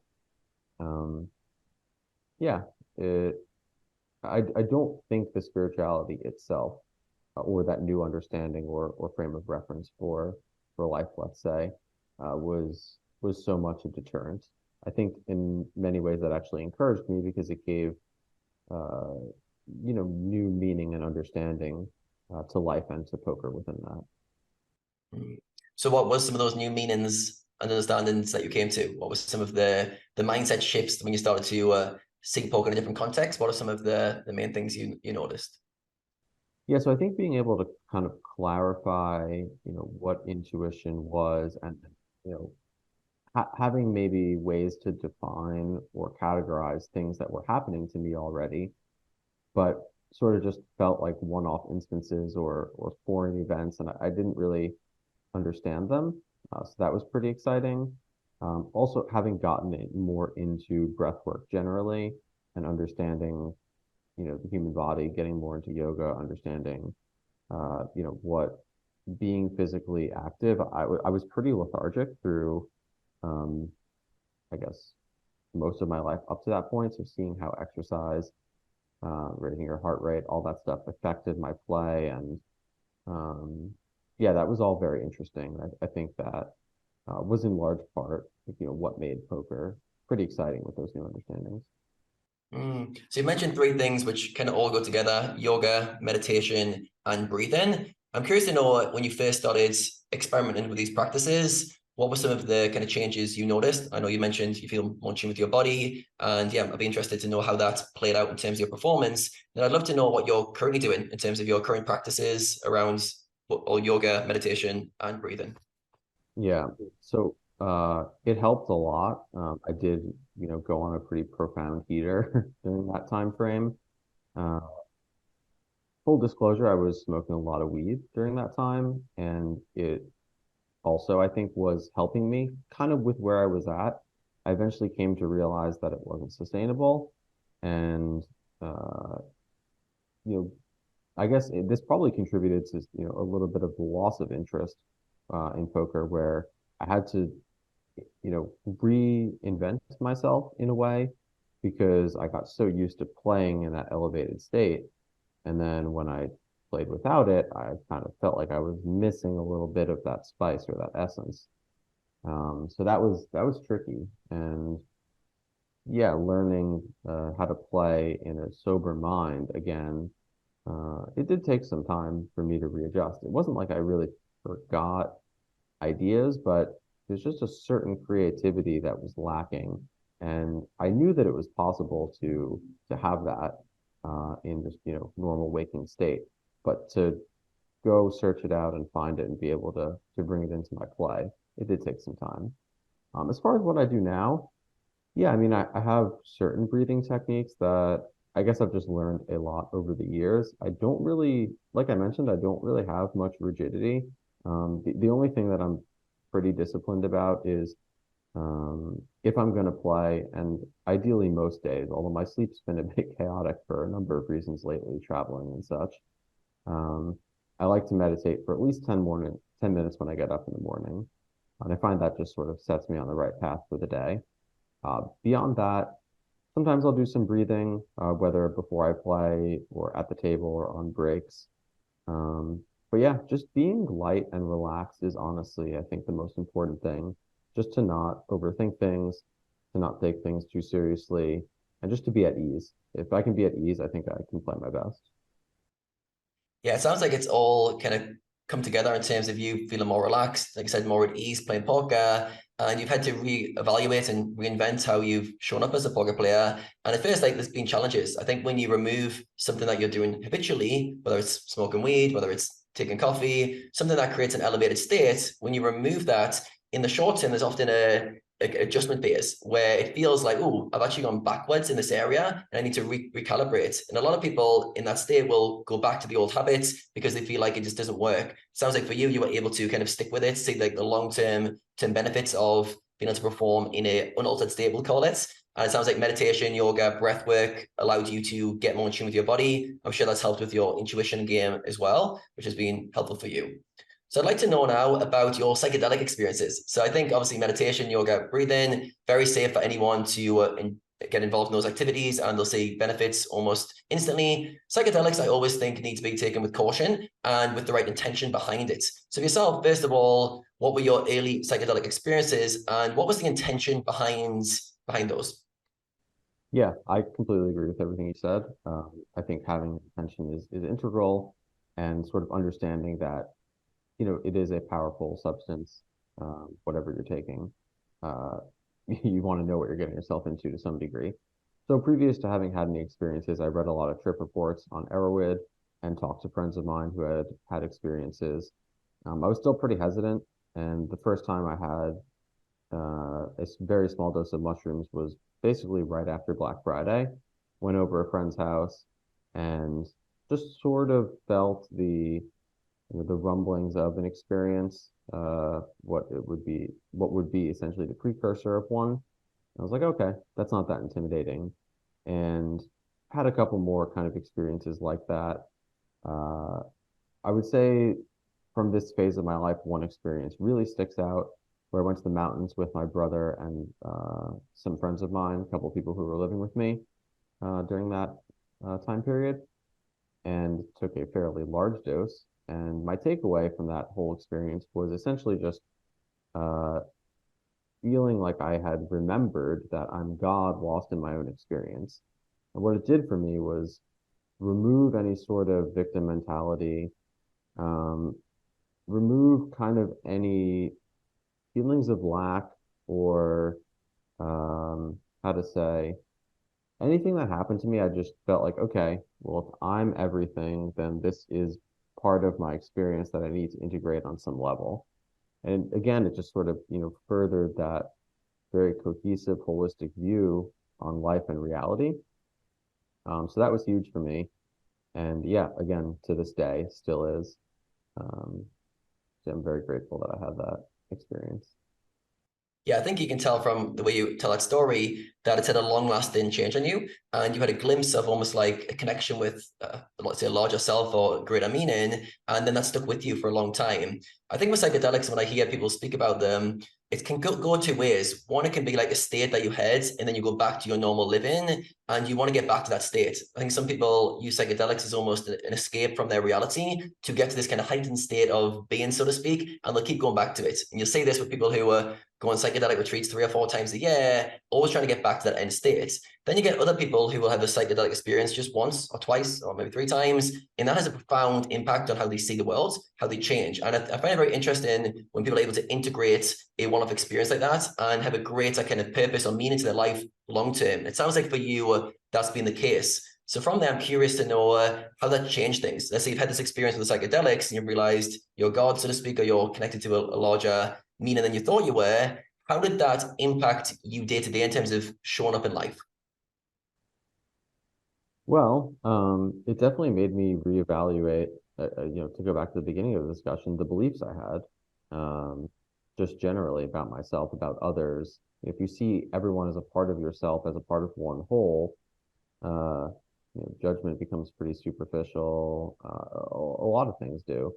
And again, that was, a large part of why I then dove deeper into spirituality, self-exploration, self-realization, wanting just to have, deeper, greater understanding. I became much less interested in TV, movies, pop culture. I just kind of wanted to retreat and, go within in many ways so that I could, just take the time to, I guess, listen to myself or, yeah, just get in touch with myself. Uh, so that kind of predated a roughly 2-year phase where I was somewhat off the grid. I mean, I was still in Vegas, but um, was living uh, fairly antisocial, I guess, ascetic somewhat lifestyle. It must be an interesting life to live when you're in Vegas, which is a quite external dominated world, but you're running in a pursuit during those years where most people are seeing the big lights and the big casinos and they live in a very outcome-based life. And for you, it sounds like during that period, you were starting to feel your connection to everything else and you were going internal and seeking more and more kind of connection to that state, but you're living in an environment which most people I'm guessing around you were not on an equally spiritual pursuit. And that's what I love about like the personal journey. It doesn't matter at all where you are in life or what environment you're in. You can be on your own journey throughout that, and the inner journey is always available. So yeah, it sounds like for you, that kind of connection to the whole has had a big impact. And I'm curious to know like how that's impacted like how you set goals and how you move going forward. Because if we think, let's say I had a belief that I'm separate and I need to validate myself, and everything I do is a kind of stamp of on me, and a very personal identity, that's going to impact a lot of my decisions from that kind of belief system. On the flip side, if I believe I'm part of the whole and everything's integrated and almost everything's connected in some way, that's going to change my way of going through life day to day. So for you, in terms of playing poker, obviously we can class it as you're an individual playing poker, but if you're seeing a bigger kind of meaning to this, I'm interested to know how that maybe changed your goals, your pursuits within poker, and did you have to reevaluate the poker pursuit with a fresh lens? Yeah, I think I probably reevaluated it in a variety of ways. I know that I don't remember exactly when it was, but I really had to come to terms with the fact that in order for me to benefit, other people had to lose. I think that was somewhat of a challenge for me. Um, as far as other day-to-day things, I think more so it just changed I was obviously engaged in different activities, but I think more so it just changed my perspective than a lot of my actions. Uh, yeah, no, that's a good question. I'll go with that. So, yeah. Would you say your perspectives haven't impacted your actions directly? Because I would say like once perspective changes, either two things can happen. Either you do the same things, but it's different. It's almost like you've got a new wisdom and your relationship to what's happening is different. Or that new perspective allows you to take a different course. It's like one of the two, it's almost like you're at a higher vantage point on the mountain. You can see more things going on. So you get to choose a different route, or you get to be more comfortable with where you're at. So for you, do you feel like it was more the latter in terms of actions didn't change much, but you felt more at ease with them? I think so because I was still playing a decent bit of poker, so like I wasn't, purely removed from society, and I was getting a decent amount of social interaction through just being at the table with people that I, had developed friendships with over the years. Um, yeah, I got a lot of the partying out of my system when I was younger, so yeah, I think it is that. Mm-hmm. Yeah. How did the things around you change when your kind of self-knowledge and your inner journey was unfolding? Did you feel like circumstances around you were changing in terms of success you were having, things coming easier, or was it the opposite? Were things challenging during that period when you were reinventing yourself? Yeah, it went both ways. As I mentioned, I went on quite a nice heater in poker, but I also found myself, uh, you know, not spending as much time with the people who definitely had my best interests in mind, and just kind of exposing myself to, different people, different communities, and that's always been something that I enjoy. I love meeting new people. Um, I just think it's so interesting how different everybody is, and I love that about life. But at the same time, if you get too close to some people, you can get burnt when you think, oh, you can't obviously as a poker player treat everyone you meet like friends you've had in this industry, for the better part of a decade or longer than that. So that was a bit of a wake up call for me in certain cases. But Yeah. I think I think that's a good answer. Yeah, I think for yourself, obviously, you shared a lot of your journey. I think a lot of the people around the same time as you were very open on 2+2, sharing, being very trusting. You guys were meeting up with each other, creating friendship networks. And it takes an element of trust in people and a kind of curiosity to learn and meet new people. That sometimes, obviously, you'll meet the wrong type of people or you'll put that trust in the wrong people. But you have to learn that the hard way, so to speak, almost like get burned a few times to kind of recalibrate that. But I do think overall it's a really good trait because it allows you to be authentic to yourself. You generally attract like-minded people for the most part who hopefully have your interests at heart, at least once you filter out some of the kind of bad eggs, so to speak. You generally have a very good core group that can relate to you because you're authentic with them and they're authentic with you. So I think overall it's definitely a good skill. But yeah, sometimes you've got to recalibrate that in terms of who you let into your circle as things progress. Yeah, I completely agree with you. I would never want to change in such a way that I, left this part of myself behind.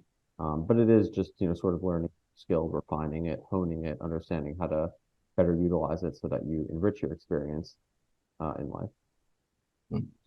Rene, for yourself, your inner journey as you've been evolving as a poker player, do you feel like you've had to reinvent yourself as you've kind of grown more knowledge and grown more wisdom into your maybe larger pursuits? Yeah, constantly every year. I mean, it's a ever going process, right? You don't know what you don't know. So every time with the knowledge that you have, you feel like you've reinvented yourself, but then a year later you will have different knowledge, so you will reinvent yourself again, right? It's all perspective, and I think I went through various phases in my life where, where I had to reinvent myself. I think also I usually like to step out of my comfort zone, try different things. And with that usually comes different experiences, different emotions. And since I'm quite aware of what's going on and I reflect on those emotions and I reflect on certain thoughts that I have or certain behaviors that I show, I'm generally just curious about myself, where that then comes from. And every time when you put yourself in a different situation and you're observative of yourself, you will get to know yourself a little bit better. So yeah, this is a constant journey in poker, out of poker, and I don't think it will ever stop. It's not like at some point I'm like, yeah, you know, now I got it figured out. Because every time when you change your situation, other things will come up. For example, I remember when I started, for example, twitching, and it was how I already figured like, okay, I'm gonna, put myself in quite a vulnerable position, right? You're basically opening up your game to get roasted by the whole world, by the internet. So I already figured like, okay, if I'm gonna do something, most likely certain emotions will come up. But I remember in early sessions, like ego straight away came up. Like people were making comments, and I felt like a natural, yeah, I don't know, like the ego wanted to say like, oh yeah, of course I can take down that guy, I can take down that guy, and I kind of already knew this could happen, so I spotted it straight away. And a lot of things, like I remember the first couple of Twitch sessions, reflecting on it, like, what did I just do? And then I would look it back, it's like, where did this come from? But I find that quite experienced, right? People might often then shy away from doing, in this example, Twitch for that reason. But I actually think the opposite is probably true. You should just go do it, and then use that information. You feel a little bit uncomfortable or you would do some weird stuff, but yeah, then by putting yourself in that experience, you can find out why that was, and try to grow. I think it's just a random example of that. I'm curious, based on what you guys were talking about, Chewy, what are in your opinion signs that players are ignoring their spiritual side? Like, what are some common struggles that you think spirituality could help players evolve or be relieved from these troubles? Yeah, it's a good question. I will say that I'm not sure that everybody, quote unquote, needs it. I think some people are predisposed to operate in such a way where they just have maybe a more natural disposition towards the lessons or benefits you would get from it. That being said, those are not the people who would be referenced in this case. I think anytime people are overly negative, or for me, I feel like when statistically improbable things happen over a long time frame. To me, that's kind of a sign, or I take it as a sign at least, that I'm somehow missing something, and it's a good time to look deeper, whether it's an ordinary downswing or something else. But I think anytime things aren't going well, or at least in the way that you'd prefer, let's say, it's a good time to look inside yourself.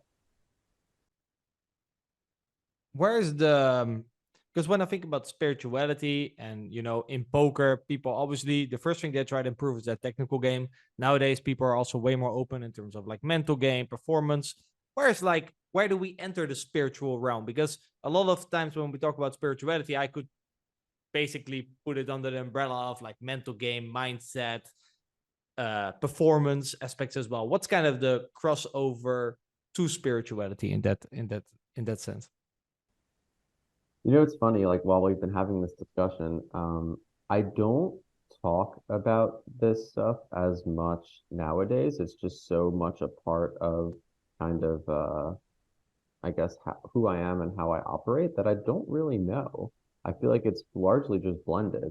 I mean, for me, it's just all of life. I think That actually makes a lot of sense. Yeah. yeah. I think putting it under the umbrella of mental game, of emotional control, tilt control, uh, it makes sense. It definitely goes hand in hand with a lot of these concepts and ideas. But yeah, maybe different for different people. Not totally sure. I guess maybe I feel the same as you, which is reflected in why I asked the question. Because I often cannot really distinguish like the difference. I just see it as you have technical game and then you sort of have the rest, right? And like belief systems and discovering yourself. For me, you could just put it under development, personal development, I guess, all these categories. I'm curious, like me and Adam, we have a coaching program, Mechanics of Poker. Shout out to the Mechanics of Poker. We have like technical, management optimization, mental game, performance, mindset. If I were to ask you, Chewy, we want to add spirituality in here. What are like some of the first lessons you would like to teach players? Maybe you have some. I think you have experience in coaching other players as well. What are like some common, skills or wisdom that you share? So it's a good question. Personally, I I feel like one thing that allows me to stay in touch with myself is, as you know, there's a variety of spots in the limit where you can choose to randomize your decisions. And I feel like if you are in flow enough, in touch with yourself, there's often a compelling reason to go one way or another. And I think developing some degree of efficiency, or maybe efficiency is not the right word, some degree of autonomy, let's say, to be able to choose, based on not a sort of egoic feel of, I want to bet because I want to win the pot or whatever, but a true deeper kind of sense, maybe a gut feeling is perhaps a decent way to describe it. Um, I think that's one way in which it reflects well for me. And I will still, randomize certain decisions when I feel like that's pertinent too. But I like maintaining that degree of, yeah, let's say autonomy and creativity. Yeah, that makes a lot of sense. And RNGing definitely takes it away. I think randomizing is very much misunderstood and misused quite often when I see other players randomize for a certain reason. Like, and at some point they're just rolling on every street. I'm like, do you even have a plan with this hand, or are you just trying to RNG for the sake of RNGing? Like, they kind of miss the purpose of why they were RNGing in the first place. I completely agree with you. I think also if you just say, oh, this is close, I'll just run the RNG. I think it also kind of stops your development, because I'm more in the philosophy of, okay, if something is close, it's an opportunity to make a good decision, because we all know, players don't play perfect, blah, blah, blah. So every time when you're in a spot where you're not sure if going left or right is the right option, right? And the solver would agree, they would do it 50-50 because EV is close. I think it's a good opportunity actually. Oh, in the future, what would be the optimal pure strategy in this situation versus the general population or versus a specific opponent. Because if you don't really think about this kind of things, I think you're just, it's close, it's random, there's RNG. It kind of stagnates your progress. Would you agree there? Yeah, in some ways, you're diverting the responsibility of making a decision elsewhere. I will say that if you truly feel torn, something that sometimes can work is if you just RNG 50-50, you get a certain outcome, and then you might feel actually, hey, I really don't want to do that, and that can be insightful as well. That can work with flipping a coin for any sort of decision in life. But it's always interesting when you feel like, okay, now I'm resigning myself to this. Oh, wait, I actually don't want to do that. Or sometimes, yes, actually, that feels quite good. So it can be a way to kind of, I think, check in with yourself as well, so long as you treat it that way. Yeah, I think this is a little trick that our audience can use. If you're in doubt with something and you flip a coin for it, at the moment you're flipping a coin, subconsciously you will start hoping for the coin to fall on one side. So you actually know what you truly want.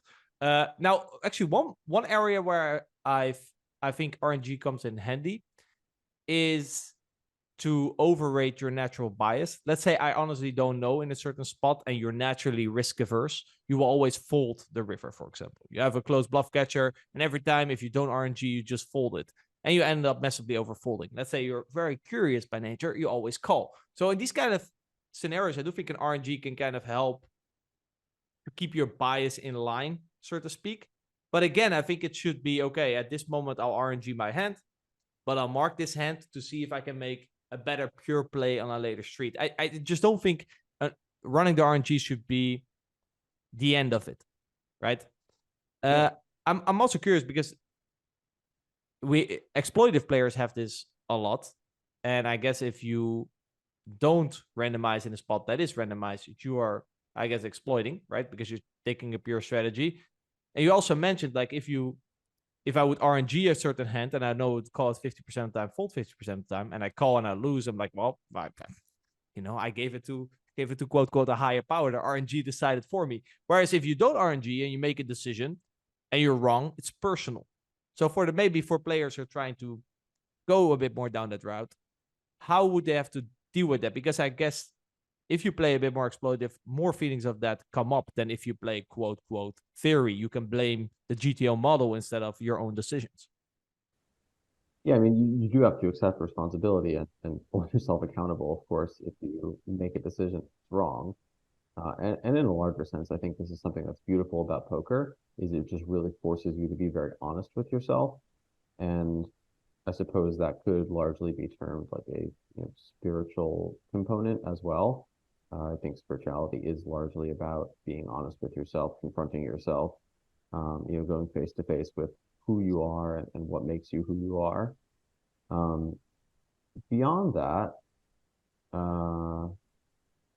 let's see, I have a thought on the top. Yes. So as you said, if you decide not to RNG a spot and you just take a pure action, this is, I guess, where I look at things maybe a little bit differently. You're taking a pure action in that isolated instance, but if that spot comes up again, you might take the other side, right? And it's unlikely spots come up identically over time, but your opponent has no idea in certain cases unless they're truly like amazing player, tapped in, understanding how you're likely to respond. In which case, of course, that can really hurt you. But I tend not to really worry about that stuff too much, unless there's sufficient evidence that my opponent would have reason to believe that I'm very likely to take a certain action, and of course, that wouldn't be great. But yeah, I don't mind that that element of not RNGing and taking a certain action definitively in one case, because if that spot were to reoccur, you might just be on the other side of the coin. Yeah, it's true. And like how you play versus one opponent, you might play different versus a different opponent. So in the end, your stats, they sort of kind of balance out, I guess. So yeah, people honestly won't know. I also think usually people are a bit too paranoid when it comes down to, oh, if I do this, I'm exploitable or I can be exploited. It's like, yeah, okay. Usually those are thoughts of paranoia. I remember I looked at quite a lot of data that actually also shared in the mechanics. You don't really have to worry about, or at least in this case, online poker, adjusting very hard to certain tendencies. It's like the 80-20 principle, right? That like the most of the adjustment is done by a small portion of the players that are very exploitative players themselves. So maybe if you can spot those, the rest will just be there and play their game, usually, right?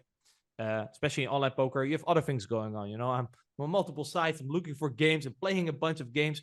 I'm not going to focus on one table where Chewy went for a pure play instead of a mix there. You know, it's like, how will I ever find out? So for the people listening and they have a very strong voice in their head, it's very paranoid.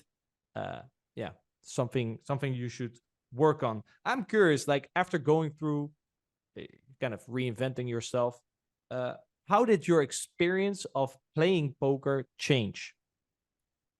So the actual playing. Yeah,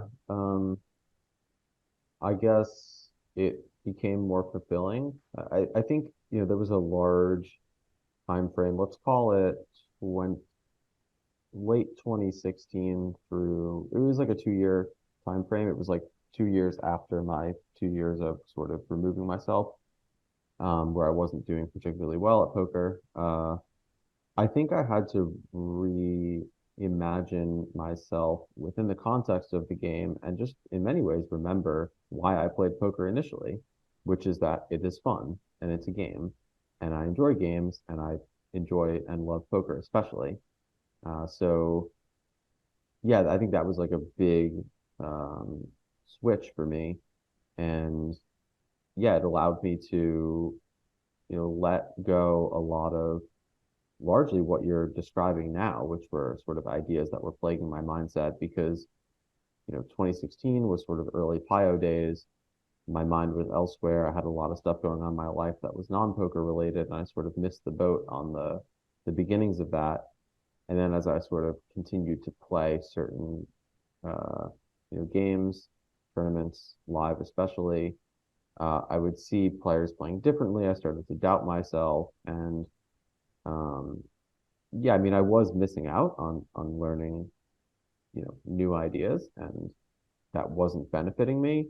But what was much worse than that was sort of the extra pressure, shame, doubt, guilt that I was putting on myself. And you know, with sort of a new understanding of, I guess, how to exist in the world, I was able to let those go.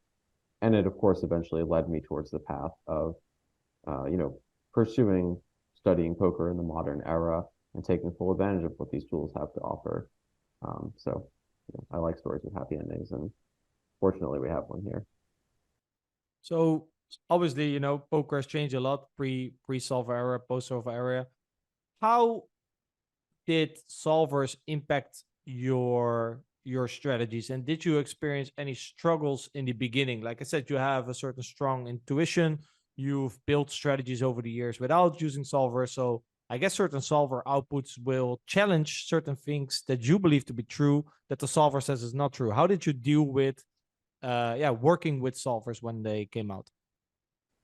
Well, I would say this has kind of been ever-present challenge where you don't always have the um, foresight or the ability to know how much to trust certain outputs.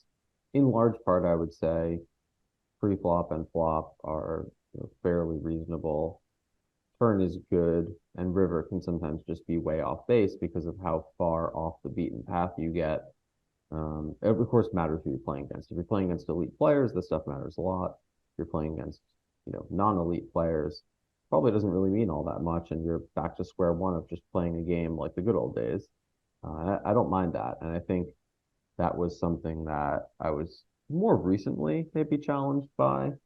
I think, you know, better part of last year, I was maybe a little bit too reliant, but it was double-edged because I was having a lot of success in high stakes, utilizing these you know, strategies, and then in like mid stakes or, you know, lower high stakes, I wasn't, and I feel like I was sort of missing the mark on some of that. Going back to the earlier days, I think I was in a receptive enough state that I was kind of just able to put to use any new idea, and there was such a large gap to fill.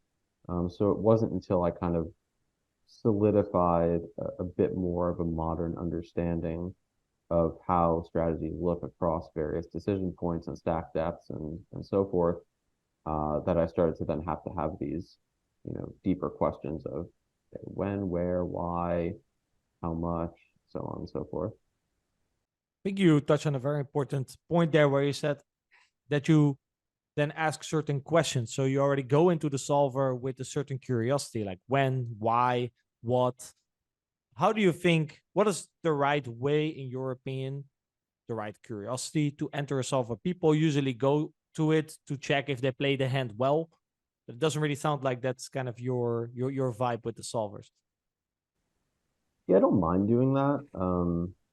It, I would say in times where I do that, it's not so much to check my individual hand, it's more to check if I had the idea right about the spot. And if you have the idea right, then often you did get it right with your hand. But I think the way that I learn is largely just extracting heuristics from various situations and then being able to appropriately place those heuristics in game based on, whatever type of spot you find yourself in. Understanding when certain sizing schemes make sense, understanding when you want to lead, understanding, what thresholds are for value betting or for calling down, and then how to adjust those. I think that's really what I find most beneficial, um, about these modern tools. Yeah, I completely agree. And this is kind of what I meant with when you look into a solver, you're looking for a certain, in your case, you're looking for what, why, certain heuristics, right? I mean, you play MTTs. I think MTTs is one of the most complex. So instead of studying 10 BB, 20 BB, 30 BB, 40 BB, all the flops, before you're done, yeah, poker is already over, sort of. You're basically on your deathbed. So that You doesn't have to really study some help. of them. You have to get a few under your belt so you can have a baseline, right? So to match up. Exactly, but instead of studying like, oh, I don't know, 1700 something flops, you probably break it down to certain flops, a smaller subset. Instead of just focusing on how everything changed, you might focus, okay, what are in general some heuristics I can use in low SPR situations, medium SPR situations, high SPR situations. What changes if, for example, he gets short and he starts to shove certain hands, so he doesn't have that in his range anymore post-flop. What are kind of the consequences of that? You're trying to learn the bigger picture. And I think what this does is just, assembling, let's say, 10 heuristics that you kind of play from, right? That you use, guidelines for certain bet sizings, guidelines for certain hand choice. I think these are definitely things solver can really help you with. But from there, also allowing that creativity that I think you mentioned as well. And I can imagine, or personally, I struggled with this as well, where you kind of go through phases where it's too much solver, not enough creativity. And in the past, it might have been too much creativity, too little solver. It's like a constant, or I experienced like a constant, I don't want to say struggle, but a constant dance between the two, sort of. Yeah, it is a dance, and it's somewhat of a challenging dance. I often think of it as like left brain, right brain. It's like creativity and logic, like artistry and science. I'm very much a believer that it is a synergistic blend, and it is kind of the responsibility of the individual to figure out, how to mesh these things together. And it's the picture is never fully painted, like you're saying, understanding these thresholds. Yeah, I mean, I understand some of them, and I know that there's so many more to understand. And then the MTTs, especially, a lot of the models only account for, equal stack distribution. I mean, you have mixed stacks. The big blind only has 4 blinds, or, the opener has 70, and there's some amount of ICM in play, and everyone else has 15. I mean, there's so many things that you can account for, that can slightly adjust strategies, and I quite like that. I think I really actually, I find that very enjoyable whilst playing, not knowing, but having some idea and being able to on the fly kind of grok it and, pick out the meaningful ideas that would inform the strategy, especially when you have like fringe hands. Yeah, I think that's a cool part of poker. Which I think also plays a bit into your strengths, right?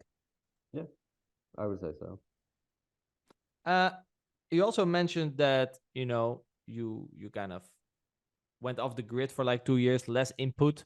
Usually when you have less input, when you do a lot of meditation, you also get more in touch with how you feel. How do you feel like that period has strengthened your intuition? Because when we think about poker hands, we have like the logical side, like you said, maybe right side of brain, left side of brain, the pio side, the logical side. Then you have the intuition side.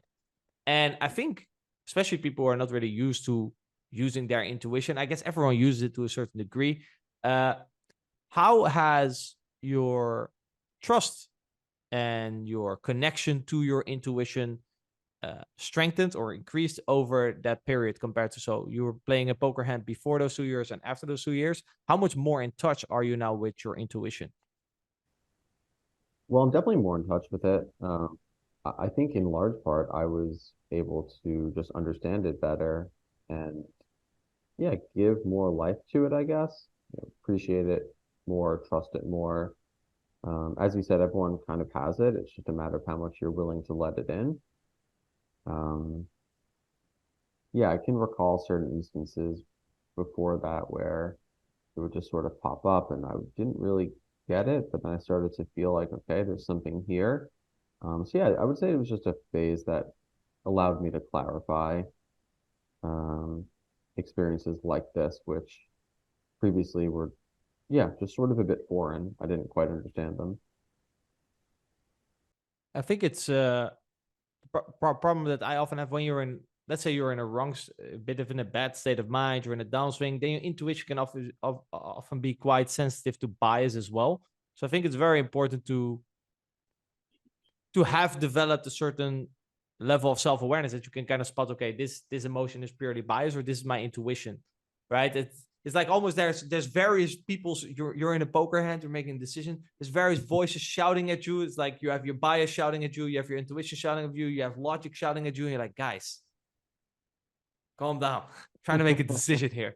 And I guess throughout that period, I can imagine that voice, or I guess the other voices, they silented more and you're more in touch with your intuitive voice, right? When you become more present through, for example, the act of meditation. Yeah, definitely. But again, I would say that that is kind of an ever-present challenge, and maintaining that connection, honing it further. Um, I don't really think, much like the other things we're discussing, I don't think that is a process that ends. You keep going with it. And I would even say to a certain degree, while my, on the other side of the coin, logical, theoretical understanding has improved, that it works well with intuition generally, but in the specific identification of intuition, it doesn't always assist in that. So yeah, it's double-edged. I'm curious, you mentioned psychedelics before. Have you ever done psychedelics and afterwards jumped into the solver? Uh, solver. I've tried to Or play study when I poker, was study stoned poker? before, but studying while I was high was really, it didn't work at all. But I've played, you know, under the influence of cannabis many times, and that's gone quite well. So yeah, I don't know. Nothing stronger though, like psilocybin or LSD or anything. All Yeah, right, well, even not. maybe something for a future experience. Podcast episode 2, we can talk about all the strategical progresses you've made during that study session. Perhaps maybe we have one together. Who knows? Yep, sounds like a great idea to me. Hi guys, Rene aka the Wacko here with a quick Mechanics of Poker 2.0 announcement. In our program you will get access to 80 plus hours of content in which we will explain you all aspects needed in order to become a more successful poker player. Now one of these of course is the technical aspect of the game, in which I'll be explaining you all the mechanics behind poker strategies. We'll be talking about GTO, exploitative play with an extra focus on the why behind certain strategies and why the population has certain leaks. And to increase your win rate even further, we've recently added a river bluff and bluff catching section so you can increase your EV when those pots become very big. Our mindset and performance coach Adam Carmichael, he took care of the mental game and performance section of this program, in which he will teach you everything you need to know in order to break through limiting beliefs, better handle your emotions, break free from tilt, and play your A game more consistently. And last but not least, we've added the management and optimization section in the program, in which we will give you various tips and tricks to make it more likely for your poker career to succeed, and how to continuously improve as a poker player. Now, on top of that, this concept is continuously evolving based on feedback and suggestions we get from our community. Next to all this content, you will have access to our exclusive Discord community, monthly live Q&A calls, and one-on-one coaching session in which we are going to be reviewing if you have been implementing the stuff that we teach you in the mechanics of poker correctly. So do you think you have what it takes to master the mechanics of poker? Go over to mechanicsofpoker.com and maybe you will get a chance to work with me and Adam and make more progress in your poker career. But for now, without further ado, let's get back into more goodness in today's episode. You played a lot of cash in the past. You played heads up, ring, then you switched to tournaments. Did you struggle at some point, like switching into tournaments? And what do you think are like some common mistake cash game players make when they switch to tournaments? I definitely struggled. I think cash players playing tournaments make a lot of mistakes. I think one is that they just don't have any sort of sense for how the different stack depths affect opening and three-betting ranges. I think they often, although not always, fail to adjust for the ante. I think often they kind of over-adjust for ICM, although that's not always true. Sometimes, I kind of mentioned an experience where I was way under-adjusting. So that can kind of go both ways depending on the individual. But yeah, it's just a completely different format. So yeah, there's, just having like lower SPR on average it's just totally different. Really having to understand what the thresholds look like for stacking off when you're kind of in foreign territory. It's just not always that intuitive. It can be in some cases. You just have top of range all the time. So that's pretty easy. Have a pair. that for me it's when I play low SPR situations, tournaments, shopping and stuff. I know that I'm naturally, my bias leans towards being a bit more nitty. I like to be in control. I don't like to be forced to stack off light. I like to, I don't know, I have this certain risk aversity in me. So I always know that in short SPR situations, in cash games, for example, 3-bet or 4-bet pots, or in tournaments, or in cash games, if you play shallow tables, stuff like that.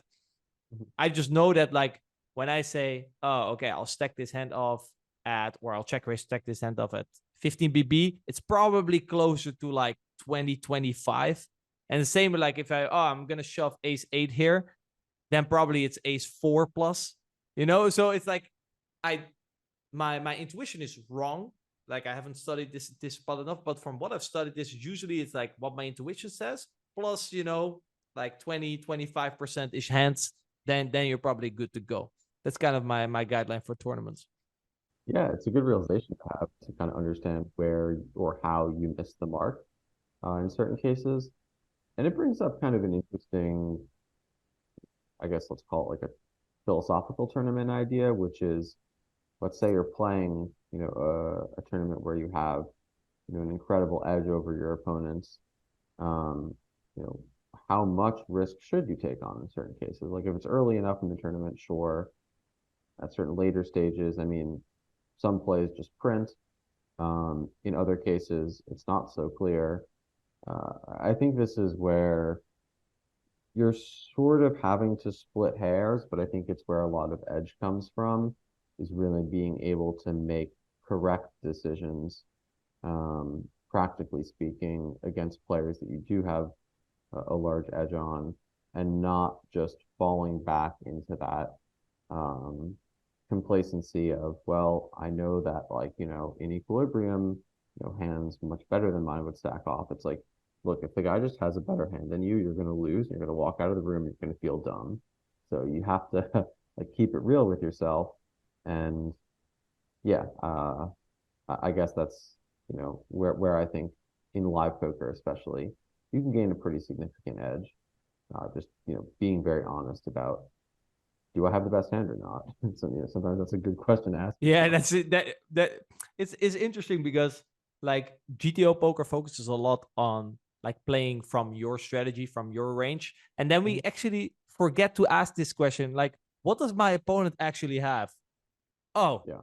wait, maybe versus that range, I should do something completely different than, based on what my own strategy wants to do from like an equilibrium GTO perspective. But it's because of the way solvers work, we stop to ask these type of questions. Whereas a solver actually, based on, we had to put in something for our opponents and he's doing something based on that as well.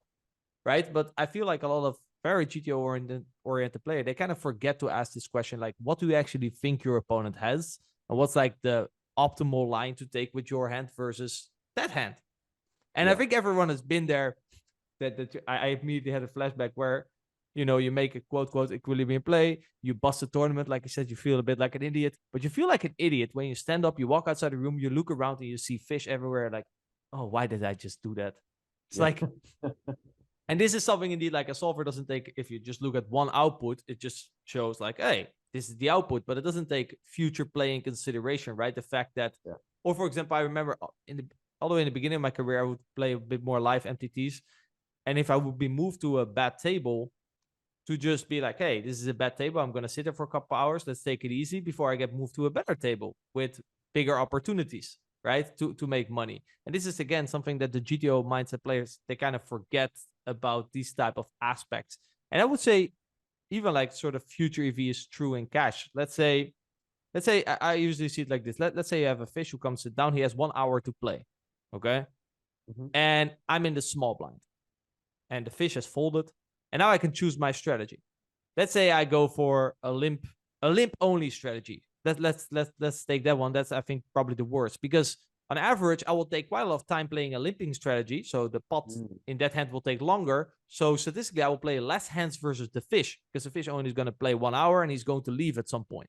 So I would much rather, for example, play a 35% PFR only, because I just fold and the next hand I'm dealt, I get to play more hands versus the recreational player. And that means, that my future EV, so basically I need a stronger hand, or I need to play a strategy that, in order to play my hand, it has to have more EV, because the future EV of the next hand is bigger, right? It's just like in tournaments, actually. It's the same in cash games.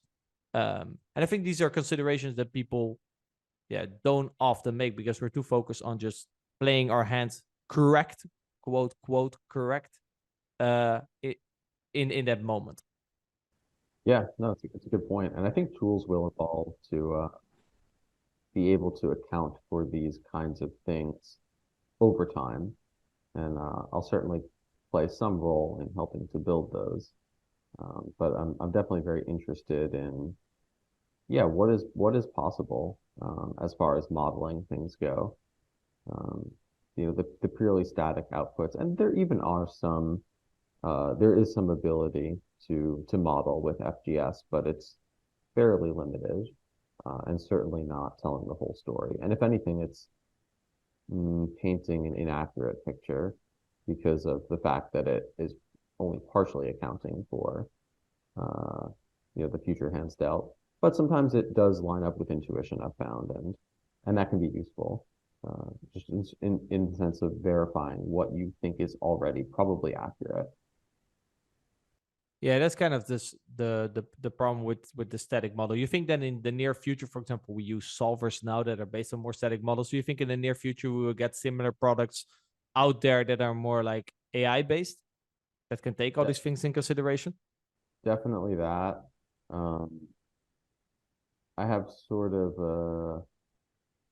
so full disclosure, like I have a poker tech startup. I'm pretty interested in this space, and it will launch later this year.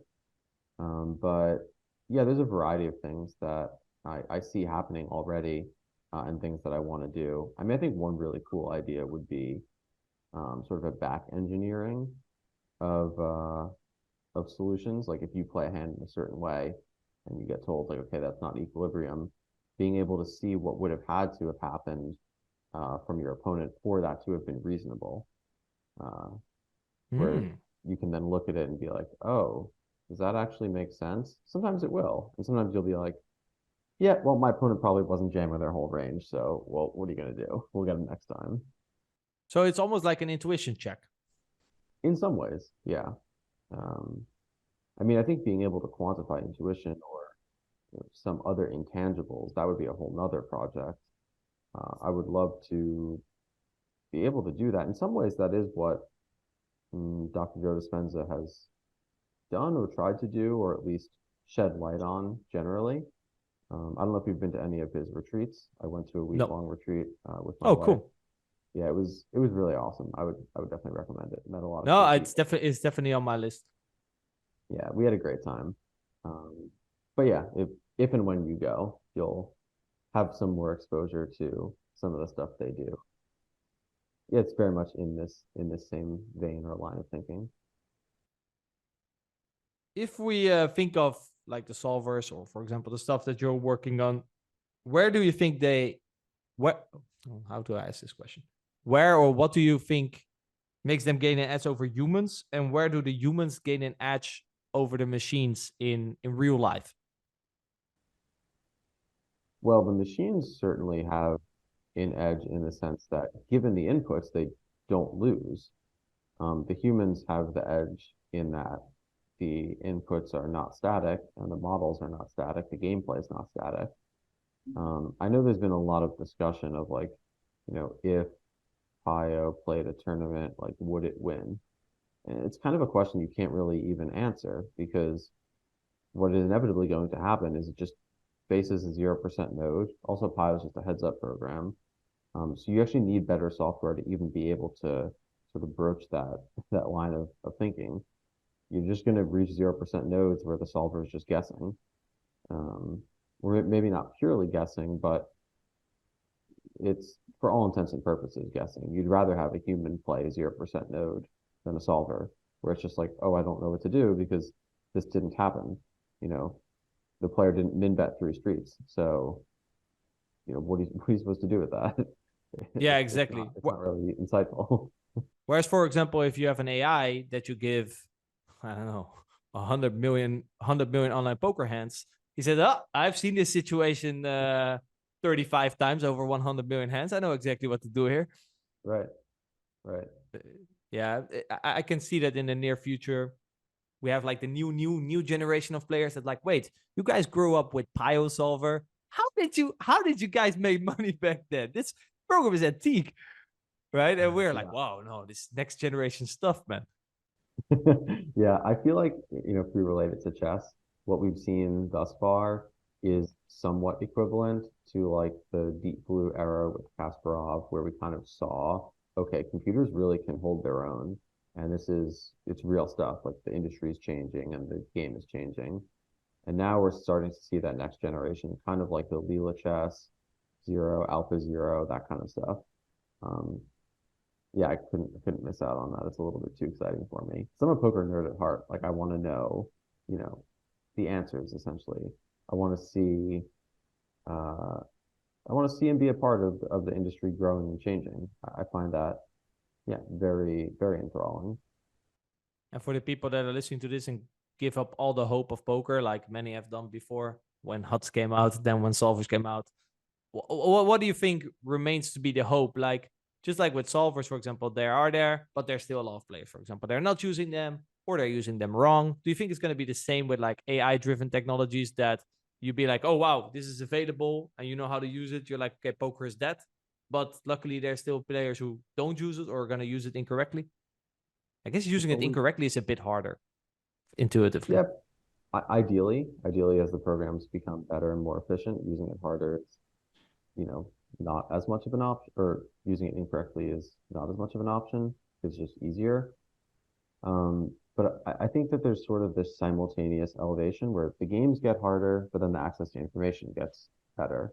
So yeah, I mean, like I noted earlier, pre-Black Friday, there was a lot of just free money. Free money has sort of slowly become less and less. Um, and yeah, poker's become more competitive, but I don't really think that's too surprising. And yeah, I think that's just sort of how it's going to be. But I don't think poker will ever really die. Obviously, there are certain challenges that poker faces, um, online poker especially, fair play and whatnot. Uh, yeah, I'm also very interested in maintaining the integrity of the games, although that's, yeah, not a sort of individual challenge. That's a more collective challenge. Yeah, it's a future. I think the only thing we can like I think the only thing that will help you moving forward, and with you I mean, people listening, kind of having a adapt or die mentality. That's kind of my motto. You just should adapt to the new circumstances the best you can, and that's it. If you don't, you die. Like I said, people who have died when online poker came out, when HUTs came out, when solvers came out, various people kind of who didn't adapt with the new culture, who kind of stayed in like, no, but I want poker to be this way. They kind of fell behind. So that's kind of all you can do, in my opinion. Again, moving forward, if this stuff comes out, I'll be heavily using it, and I'll be trying to see how I can help it to become a better player. And I think that's kind of the only way forward. Adam, how do you see the future of online poker or poker in general? Because I guess there's always a difference, right, between the future of online poker and poker. I think live poker is not really threatened. I would like to get your thoughts on that as well, Andrew.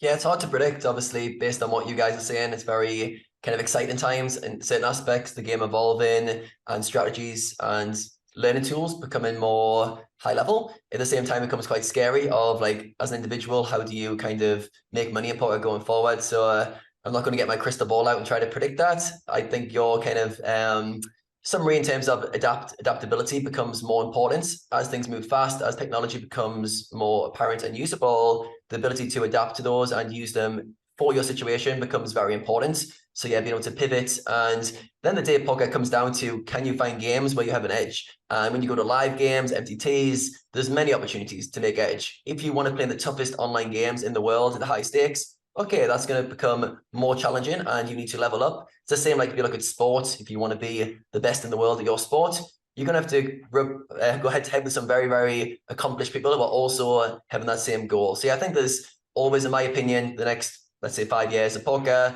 many avenues to make money for players just starting out now or who are already doing really well. I don't see this kind of doomsday mentality that some people see. It's the funny, I think all of us got into, me and Rene in particular, around Black Friday time. That's when I started my career. I started my career 2 months after Black Friday, and some guys were sending me articles going, Adam, do you not know you've missed it? It's done. Poker's done. I was like, I missed it. I was reading these articles saying that poker's over, and I was like, all right, am I starting the wrong career path here? And I think the next thing always from the outside can signal the end, whereas really it's the next evolution. What's the next evolution of poker? I think it's an exciting thing from one aspect, and as long as you're willing to adapt, I think you'll find a way, hopefully, to make it fit for you, which is good.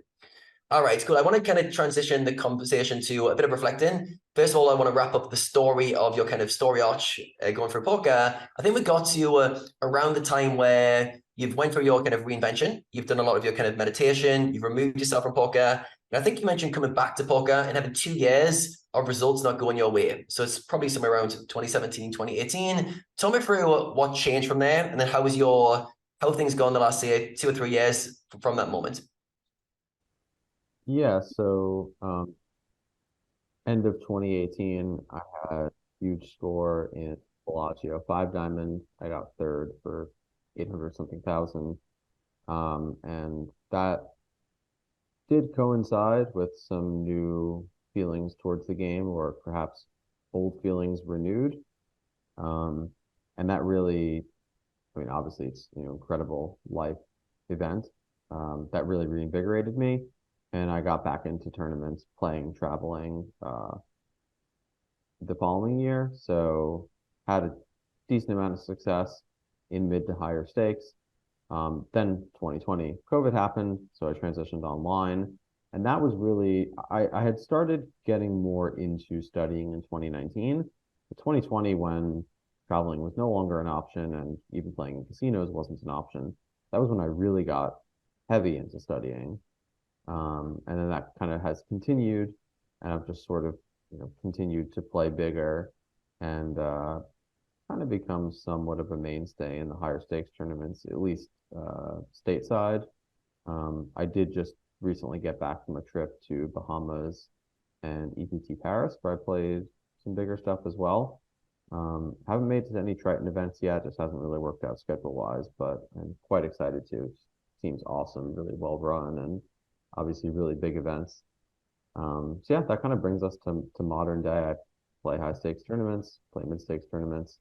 Um, I really like tournament format. Also from a practical perspective, a lot of the cash games in Vegas have become privatized. So as far as finding edge, like, it doesn't really make sense to try and, at least for me, like, I'm sure if I put in enough time, I could get in. I'm pretty friendly, and I think uh, I probably would make people feel welcomed and enjoy my presence in the games. But you have to play that whole kind of pandering and political game, and it's just not really for me. Whereas tournaments, I can just go play. So yeah, that's kind of where I'm at. I think the COVID period, like say 2020 through to 2022, has been a very interesting period for most players in their career, because everything just got shut down on the live scene, and now everyone's on their computers playing online poker if they want to play during that time. And also you've got a lot more time to study. I think a lot of players through this time, I actually speak to a surprising number of players who actually got into poker during that time with like, all right, I'm at my computer, now's the time to get deep into poker. And the games are really good. I'm not sure if the games you were playing were very juicy compared to what they normally were, but the online action across the board seemed to really spike. And it almost became this like new opportunity to get back into poker. And there wasn't many other options. It's like play video games or play poker, because most of us are on lockdown or very limited opportunities. And I think it's very interesting how that's kind of been a segue moment for a lot of players' careers to get deep into solvers, to reinvent their strategy, and to become better players overall. Whereas other players might have shied away and went, okay, things aren't looking good right now, I'm going to go down another path, and maybe drift away from poker. So I think yourself and other players I've spoke with have used that kind of period to study a lot. So would you say, was during that period of time you got deeper into solvers, or what were some of the things you were doing during that kind of lockdown period? Yeah, so I formed a few relationships with friends who were kind of in a similar place as me, where some of my friends I've known for a longer time in poker had, sort of elevated their game in previous years using these tools. So yeah, just forming study groups with people who were kind of starting where I was at, a lot of experience in poker, not as much experience using these tools, and just yeah, like figuring out how to use them more efficiently, um, how to extract useful things from them, and then just yeah, generating lots of outputs was kind of what I spend a lot of time on. One thing I'm always impressed with is longevity, because longevity requires the ability to adapt to different climates and pools and to almost find a way to come out on top and do that over and over again. If you look at like the debates of sport, of who's the greatest of all time in any sport, it often comes down to who could hold their peak the longest, who could almost like stretch out year after year of longevity of good performance. Everyone's got their own peaks of certain periods, but often longevity is a big factor, at least when I assess like who would win that kind of theoretical debate. Now, for yourself, you've had a very long poker career, and I'm curious to know what you think are some of the key attributes that have allowed you to still be in poker now and having success, and what's been some of the kind of key attributes behind your longevity in poker. Yeah, I mean, I think number one, bar none, you have to love it. Like if you don't love it, the people who just play poker because they see, this pot of gold at the end of the rainbow, it just eventually fizzles. It just never works out long term. You can do it for some period of time, but eventually you're just gonna spin your tires and it's just not gonna, you're just not gonna be able to continue to, stay strong when it's not going well. I think like you have to be very disciplined with, the amount of volume you put in, with the amount that you study, especially nowadays. You have to be humble. You have to be honest with yourself. I've had a lot of conversations with a number of my friends about how I think poker is actually a great vehicle for self-growth. And I know some university professors will use poker as a way to articulate or show different ways of problem solving and how those apply to the real world. So yeah, I think in many ways, the more I evolve on a personal level, the more my poker evolves with it, and vice versa. I see them very much intertwined. That's probably somewhat unique, maybe to myself or perhaps to us. Seems like we're kind of on the same page with a lot of these things, but yeah, I don't think that's a particularly common view. It's almost like the love in poker is the prerequisite. And if that isn't true for you, at some point, like you said, you will run out of motivation if it's just for the material things or the money. So that's got to stay for a long time. And I think that's often a challenge for players, because I think as you do evolve, your motives change, why you play poker. Obviously, the fun element might stay. But for example, the climate's very different. Like yourself living with friends in Vegas, studying poker and trying to come up with strategies is very, very different to looking at solvers in 2023 and trying to come up with strategies. The game is the same on a fundamental level, but it's different. And you have to evolve how you think about poker to keep that love going. So I think, like as we talked about before, the ability to adapt your approach to learning, to improving over time needs to be there to keep that love for the game. Then the thing you mentioned, which I thought was the most important, was your own self-growth and your growth as a poker player being the same pursuit. I have many conversations with players who are almost like haven't linked those two things together. It's where like they think poker is very separate. It's almost like my poker life and my life. And it's these like kind of very separate entities. And they almost like, oh, when I have success in poker, then I'll put more time into my growing, my evolution. And I think like players who have a lot of longevity in poker, they find a way to merge those two very quickly. Not very quickly, but at some point, your growth as a poker player and your growth as a person, we almost can't separate. We struggle to define a line where I say, how are you growing as a poker player? And you wouldn't tell me how you're also growing as a person. I think once you've got those things working together, you're loving the game, you're growing towards something meaningful, and poker is the vehicle for that growth, then you can stay in poker a very, very long time. You add into that a good network of people you're around to inspire you who are kind of on the same journey. And now you've got kind of a recipe, so to speak, for a long poker career. So yeah, I think you've nailed all the ingredients in terms of what I've seen around players who've had long careers, and sometimes that happens organically, and sometimes it takes work. Obviously, yourself, you've had almost like stop and slow things down, do some inner work to recalibrate, but it's never taken you too far from the poker path, which I also find interesting. That yeah, poker has always been a part of your life. Has there been any times where you seriously questioned if poker was going to be a thing for you, like almost like I'm going to walk away from poker? It may not be what in line with my growth. Has there been any doubting moments like that? Yeah, it was definitely that phase where I went through that transition in the, let's call it 2017 was a particularly challenging year for me. And I remember around the time that I was sort of, recognizing that I actually do still love playing and I want to stick with this. My wife asked me, like, do you want to play high stakes again one day? It was interesting because I hadn't really thought about it. I was like, yeah, I think I do. And then I sort of had just, kept asking myself, like checking in with myself and asking, like, as I continued with it, like, is this something I'm interested in? And it quickly became apparent that it was. So yeah, certain, sort of milestones along the more recent past have been particularly fulfilling because of that, moment of sort of setting out on this path. I'm not a super goal-oriented person generally. But yeah, generally having direction or like super objectives, I'm a fan of. So in this case, yeah, it was quite nice to have that. I like that idea of testing your assumptions and testing your beliefs.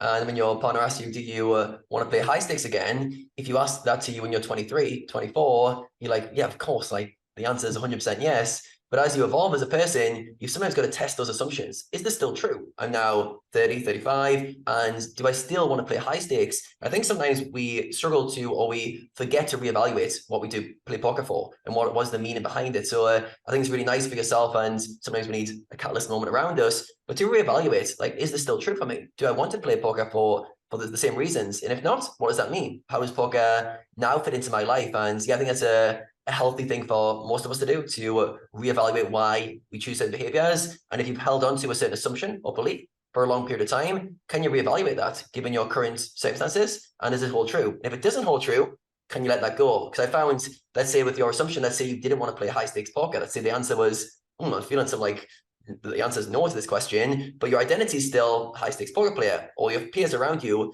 validate you as being a high stakes poker player. Now you've got some realizations to do. Wait a second, do I keep doing this because that's my identity, or do I need to somehow drop that and reinvent myself again? So yeah, I think that becomes a challenge if you do run into those moments where you do have to reevaluate what your decision points. Yeah, really well said. And it reminds me of, I guess, another core belief of mine, which is I really do things for their own sake, not because of what I think I'm going to get out of them. And I feel like that that helps sort of cut to the chase with the actions that I take in my life.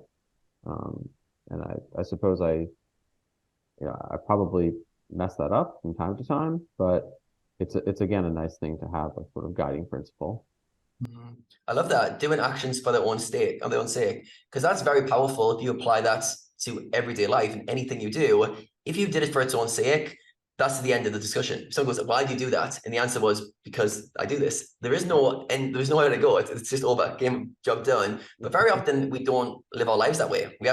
We do something to get somewhere. We do something for the outcome we will get in the future, or as a byproduct, whether it's achievement, whether it's respect. And if the goal or the kind of the principle that you live by, I do things for their own sake, it completes a very short loop very quickly. So yeah, I think that's a thing we can learn to apply. Can you learn to do things for their own sake? And if not, why not? Do you need a motivation or external thing to make you do the thing, or to do the thing that you're currently doing? Or can you find a way to feel like you do it for its own sake? So in terms of practically applying that, how do you feel like you live by that? Let's say your day-to-day and you do things for their own sake. How do you stop the mind from potentially going to the future? Because if I think for myself, like one of my challenges is I spend so much time in the future. I'm always like create this magical place in the future, which is going to be better than where I currently am, which often makes me miss very important moments where I know the moment in front of me is really key, but my mind's already thinking how this is going to lead to the next one. So for yourself, doing things for their own sake, how do you either live by that or remind yourself when there is the temptation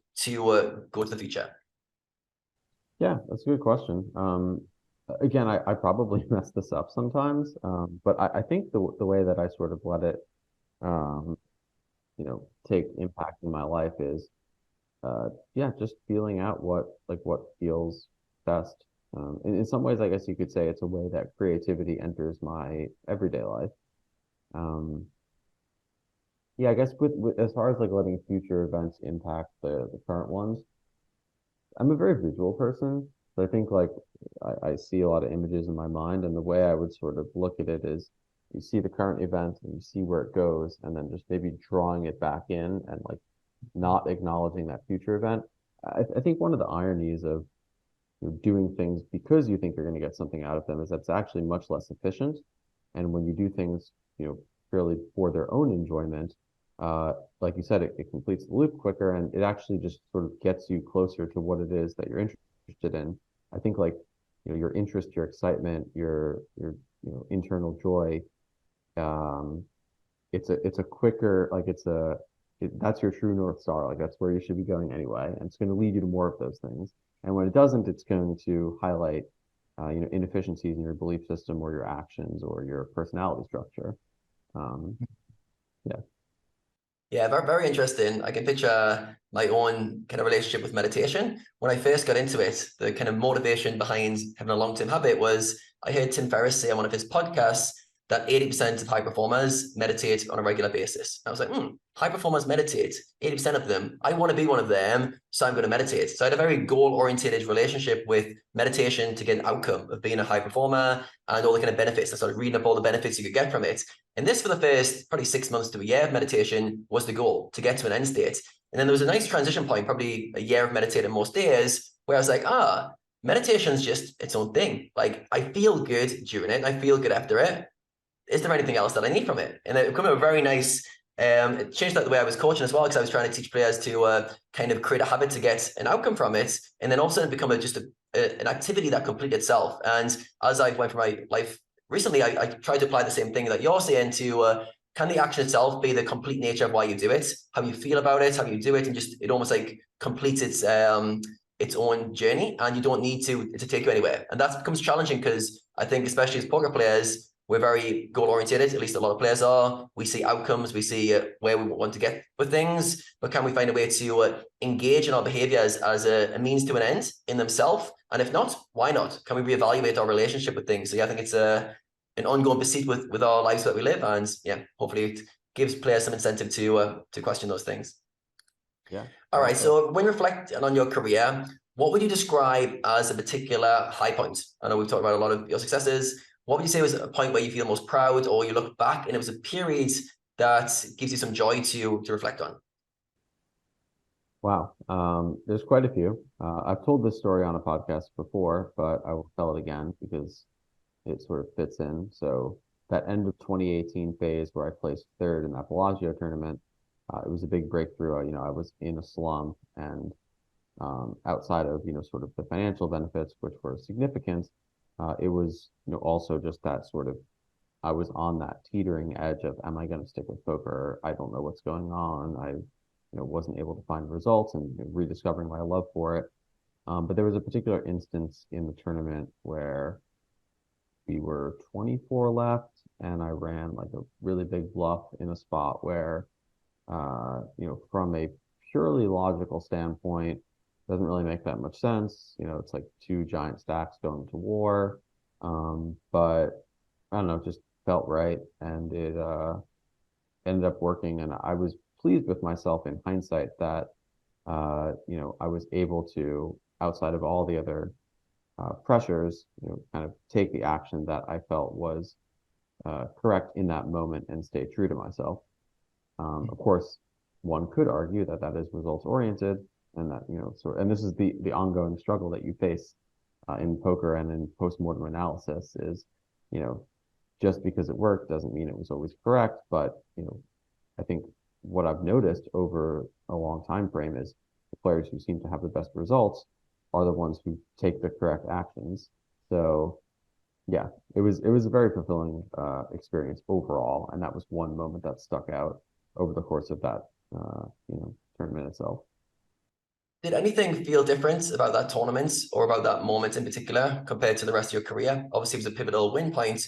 But what I'm trying to get at, I remember listening to Liv Marie talk about a very important kind of tournament in her career where everything has felt different. Like the energy felt different. She felt like she was going to win this tournament. I think she even said she heard like almost like a voice saying, like, you're going to win today. And this tournament together felt different. It was very pivotal for her career going forward because it created like a bankroll to kind of progress from. And it's hard to kind of pinpoint because it almost touches on this kind of hard to kind of grasp on kind of spiritual nature. But was there anything about that tournament where it just felt a little bit different? Like things had aligned differently? Maybe you'd let go of expectations differently? Maybe more relaxed going in? Was there anything different about that tournament other than just the outcome itself?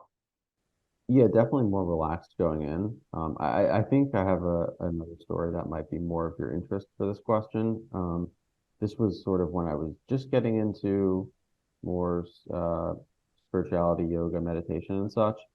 I had a pretty significant out of body experience at the table where I had called a three bet, and I just kind of felt myself like float up above my body where I was, and I sort of had this, like more expansive view. And I kind of got this intuition that my opponent had a hand that made trips, and yeah, it was just interesting. I mean, the hand itself wasn't that interesting. I had open-ended straight draw and called twice and folded the river, but yeah, it was just a very sort of unusual experience. I haven't had anything really quite that powerful since. But looking back, perhaps it was, a catalyst by which my ability to feel and trust intuition was solidified to some degree.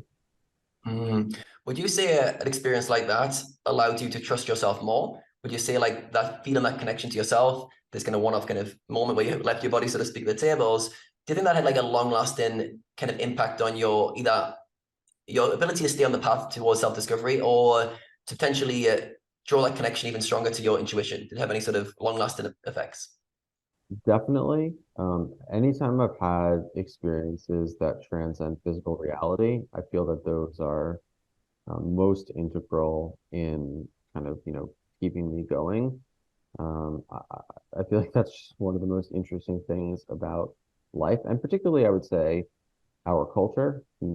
Eastern cultures, it's a little bit less um, taboo or unusual to discuss these things. And I think in many ways the culture is changing, and certainly there's been pockets of Western culture throughout time, whether it's the '60s or just generally kind of West Coast, the way it's evolved, that's been more receptive to these ideas.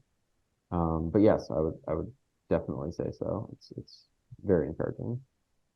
Yeah, nice. So what would you say is the biggest lesson that poker's taught you? You can look back on your career and one lesson, maybe a surprising lesson, something that you wouldn't have expected to have gained on the poker pursuits. Anything that comes to mind? I think in an overarching sense, the fact that it has so closely aligned with self-development is not something I would have expected going in. Uh, and it's just, yeah, been so repetitive and consistent throughout my career that my life has, sort of tagged along with my poker playing. Uh, yeah. And what are some of the biggest growths you've had as a person through poker? What do you feel like? Why are you a better version now than you were before you played a single hand of poker? Hmm. Yeah, it's a good question. Well, I would say that um, having to deal with the highs and lows is it's actually not trivial. I think a lot of people, I would imagine a lot of the guests, watching this or viewers, will have played some poker. But I think for people who are outside of poker, it's um, it's probably imagined that the wins are much, easier to deal with, and the losses are probably much harder. And I think this is a challenge that I would say myself and a lot of others face, which is you want to still be able to feel the sadness. I think there's benefit in that. I think there's, ways in which that's actually healthy, or maybe not sadness, but disappointment or just loss generally. And then also feel the wins, but not feel them to such an extreme that you get overly euphoric and make bad decisions or get overly depressed and hold yourself back. And it's like pretty tricky to strike that balance. I think dealing with the emotional swings that poker has just sort of innately built into it, um, and understanding how to manage those has been something that I'm pleased with. Yeah, I think that's a very important topic to touch on, where basically as poker players, we experience a lot of emotions, let's say through the highs and the lows, and you need to find a way to deal with that. And I think a lot of poker players, especially early in their careers, think the kind of solution is to feel less, to be more numb, to be robotic, to not have to experience the pain of losing. And this very often also means they nullify the wins. It doesn't feel as good to win. You almost like numb your emotional centers overall. I think the kind of where you've talked about it is much more healthy, where you learn to experience both the highs and the lows. You don't run away from anything. You almost become the experience of all of it, but also you don't get dragged around by any of it. You're not like super high when you're winning. You're not super down the dumps when you're losing. I think that's the ultimate place to be, to let everything in fully, to experience everything, but to not get dragged around by it. I think this is almost all poker players who've had a lot of longevity in poker have got to this point. Whereas players who are new out on their journey can't even imagine it, because the highs are so high and the lows are so low that the thought of being quite balanced throughout it all almost seems idealistic. And they're almost like, well, yeah, but I've lost 10 buys today. How does that not hurt? And it's almost this like hard to explain kind of concept of getting to a point where you're okay with everything. You're okay with the wins. You're okay with the losses. It doesn't mean they feel the same. It doesn't mean that going on the biggest downswing of your life feels the same as winning 800K in a high roller. It just means that they just are. You're okay with each of those. I think if you can get to that point, all of a sudden, like, your experience of life is completely different in every area, because now nothing can hurt you, so to speak, because everything's in its own context. If you win, you lose, and almost nothing, well, maybe some things, but not many things in terms of results-wise are as extreme as your poker career. In terms of maybe some investments you have, you could make some mistakes there, but generally poker is one of the most volatile landscapes. So if you can learn to be okay with everything that comes at you poker-wise, you've calibrated your emotional responses very well. This generally leads to all areas of life. I have many conversations every week with poker players who are struggling with their emotions in poker, and almost all of them, not all of them, but a lot of them are fine away from the tables. They have no problems in their personal life, no problem in day-to-day life, but the poker tables, oh, oh, that's where everything comes up. So that's the growth path that we've been talking about. I think if you can, kind of stay with that and come to the other side, like that calibration of your emotional experience just makes the overall experience of life much more fulfilling. I do feel like there's a danger for certain players, especially very logical driven players, to want to not experience anything, to not feel anything. And I've been around some of these players in real life, and I've noticed like their overall experience of life often feels quite null, or at least like not as heightened or fulfilled. And find a way to kind of experience everything, I think, is the end goal. So I'm glad you touched on that. Yeah, well said. Agreed.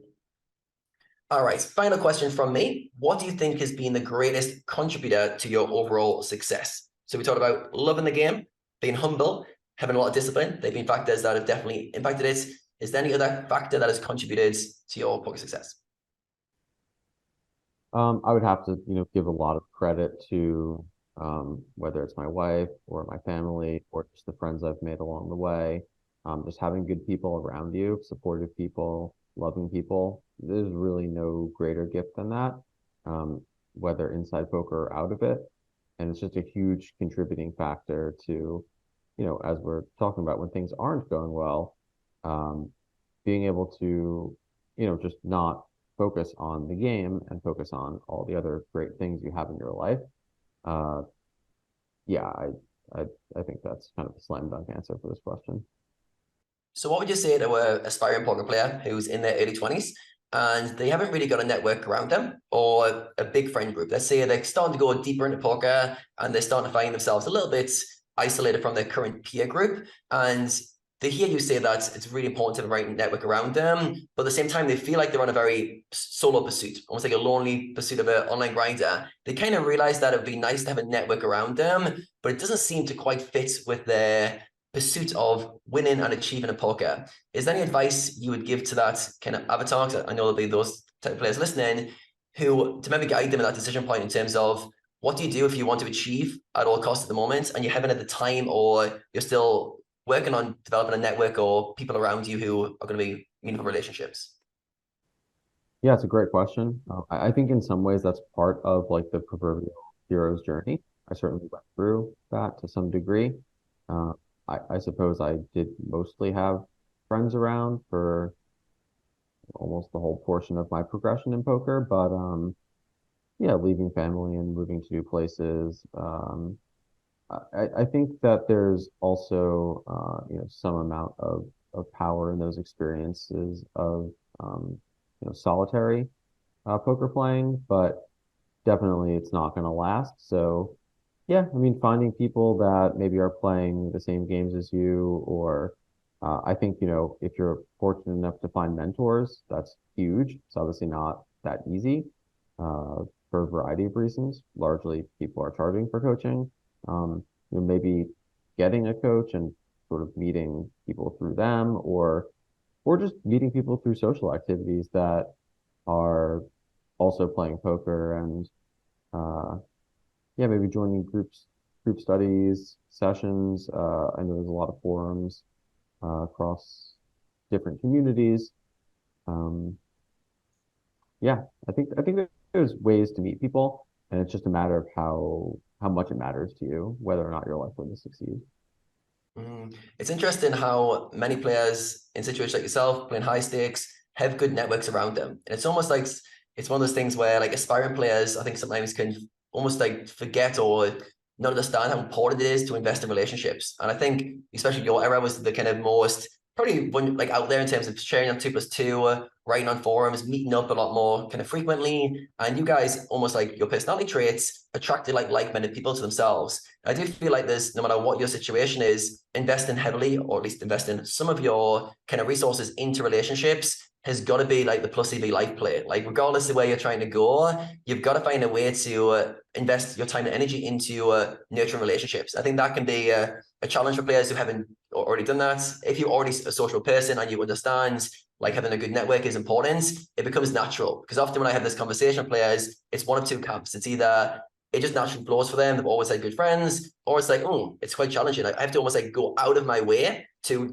speak with people, to reach out. But yeah, I think trying to find time to invest in relationships should be the play for everyone. If you've got healthy relationships, make sure you nurture them, make sure you spend time with people. And if it costs EVs, so to speak, to spend time with friends or connect with people, I think it's always worth it, because as we've touched on now, your growth as a person links very heavily to your growth as a poker player. And yeah, I think relationships are for almost everyone going to be a huge part of it. So yeah, great life lesson, and thanks for sharing your journey. All right, Rene, any questions for yourself? I'm interested. You just touch on the topic of EV, right? And you were talking about success. I'm curious to ask Chewy, like, what your definition is of success. Yeah, it's a good one. What is my definition of success? I mean, I suppose that, again, goes back to childhood, the way that I was raised, like happiness was always prioritized. So I've kind of thought about that, and I feel that that is actually something that is important for me to prioritize as well. I think freedom is one of the biggest benefits that I found through playing poker. Building your own schedule, being able to spend time with the people that you want to, when you want to, being able to spend some money on things that are important to you, taking trips, traveling, all that stuff. Yeah, I guess just living meaningful life and continuing to improve. Uh, Being happy, enjoying your experiences, being grateful. Uh, I guess being wholesome. Yeah, I don't know. All of it together. Meaningful, I think, is a very good word. So if you look at your poker career in the beginning and now going forward, like you've reinvented yourself, I think, many times through poker. What gives you meaning in poker currently? I think, well, I think that is even currently changing to some degree, uh, with the involvement of, the tech side that I'm getting into.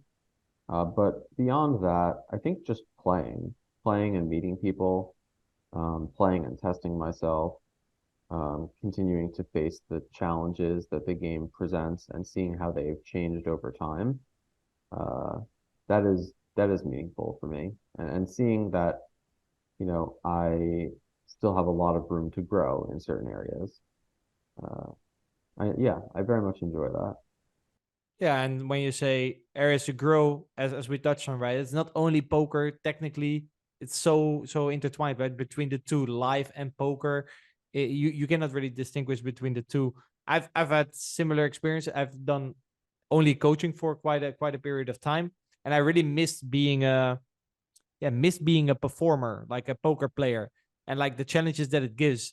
In one way, I was kind of missing the struggles, because I felt like if you're a poker player, it raises the necessity for you to show up as a better version of yourself. And I noticed that when I was not a professional poker player, I kind of felt like I slacked off a little bit. I didn't really like the version of myself that much. And now that I'm back to playing a lot of poker, I'm way more, yeah, you feel challenged, you feel more enthusiastic, you have more energy. Not only, like I said, not only in terms of my poker game, but also, started to work more with a therapist, doing like more meditations, manifestations, visualizations, you name it, everything, to discover a better version of yourself, or a deeper version of yourself, or a different version of yourself, however you want to call it. So I think that's very interesting. In terms of like EV, is a topic often discussed with players, and how you treat EV and the decisions you make around EV. How has that evolved for you through life? I can imagine in the beginning, you think about everything in EV and everything costs EV. So in the end, when your V is high, you do nothing else than playing. It's almost like an EV trap, I would almost say. You cannot do anything else, because, yeah, your EV in poker is too high. So even if you would want to do something different, you sort of can't, because your poker EV is too high. I can imagine, when we're thinking about EV, it's only money, but throughout life, like you said, something that gives you meaning, relationships. How has like your view of EV and the decisions that you make based upon it changed over your career? Yeah, it definitely has changed. Um, I've been more willing to not play. I think I'm someone who putting in significant volume has very rarely ever been an issue. And in some ways, not playing has been more of a challenge in some cases.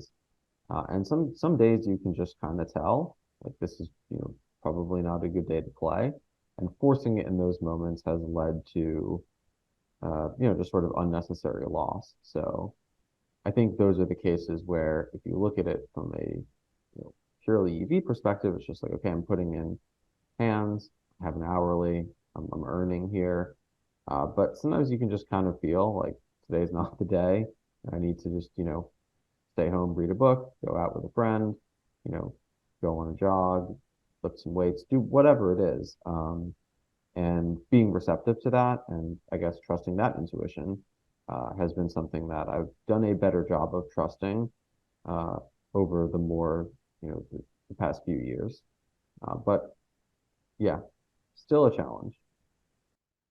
Yeah, like we said, right? Every year reflecting on it, you see that you've grown. The challenge will it's endless, right? It's infinite. Um, I'm curious, like you've developed a lot of skills throughout playing poker. What skills do you think transition very well into quote quote normal life, and what skills kind of hinder you from performing at your best in normal life, quote quote? Mm. So I think in normal life, the skills that transfer well are problem solving and thinking on the fly. And I feel like this is somewhat verified by the fact that a lot of poker players do find success in other industries that have these qualities, as a fairly integral part of what it takes to succeed in them. The qualities that don't transfer as well, I think, are maybe it's kind of the same thing where when you don't have to problem solve or think on the fly and you try to apply those qualities, it's like, well, yeah, those are good qualities, but they're not what's needed really in certain cases. Um, I guess the thing that comes to mind is like more artistic endeavors. It can kind of go both ways, I guess, there, but that's just what's coming to me. Uh, I think in many ways it is kind of how you approach poker that is going to determine how well your skill set transfers. And yeah, if you approach it from a more holistic perspective, you'll probably be more able to adapt to other things. I like what you said earlier, like adapt or die. Kind of a big fan of adapting as a general concept. Um, but yeah, I do really believe that the poker skill set is very transferable. And yeah, I enjoy seeing people who leave poker have a lot of success elsewhere. Often it is those similar industries, although I would say not always. In terms of your own experience outside of poker, you mentioned your tech startup. I think you were working on a poker site in the past. I don't know how that turned out, but I think you've mentioned that you've tried other things outside of poker. Any lessons learned in these areas that you're taking with you, for example, in your current tech startup? Like, okay, I learned a bunch of things along the years. These things I should not do. These things I should do. Yeah, definitely. I mean, I'm really grateful to have awesome mentorship in this case. I met somebody who is already very successful in tech, and they wanted poker mentorship, and I was interested in business mentorship. So yeah, I'm seeing actually firsthand where the poker skills that I've learned and honed over the years are applicable and where they're not. A lot of what I'm realizing about excelling at business is that you have to have, people skills, right? You have to be able to manage. You have to, yeah, just have the types of things that are useful in poker, but I guess not necessary. Um, And then the problem solving is still solid. Like that's always going to be useful, being able to see, okay, given these parameters, what is the right way to approach this situation, and being able to hone in on the things that matter, and developing kind of the pattern recognition for, similar things or similar scenarios that have occurred in the past. Um, yeah. You've Somewhere in the beginning of the conversation, we talked a little bit about you know, when you're on a little bit of a high, you get maybe a little bit overconfidence and you get some winner's tilt. Have you experienced something similar transitioning into other things than poker? Like, okay, I'm a great poker player, so, you know, I can do this as well because I'm good at poker, even though it has very little overlap. Kind of I think the halo effect, they kind of call it. Yeah, well, that was my first experience trying to waltz into the startup world. Just thinking, well, winning at high rollers, this is going to be a piece of cake. And indeed, it was not. I learned very much the hard way. Um, in part, that was the poker site. It did actually end up launching, just didn't really gain traction. I found it very challenging to kind of take it past a certain point without the appropriate mentorship. And of course, lack of resources. I mean, you can only sustain something like that so long. But yeah, it was definitely hubris on my part. And yeah, some influences where uh, people, had their own sort of ideas, and I was maybe, caught up in the enthusiasm of others, but certainly not something that like I was still very much at fault for the situations I put myself in there. It's interesting that you mentioned that part of the quote unquote failure or why it didn't go further is you lacked mentorship. And the first thing you mentioned in your new tech startup is you found good mentorship. So it seems like, you've definitely learned from the experience. I can definitely relate myself. I remember I was just focusing on getting to high six poker, made high six poker. And then I was like, okay, I want to develop into other areas as well. So then I went into coaching, as I thought that was quite a natural transition. Try to start like a coaching side and stuff like that.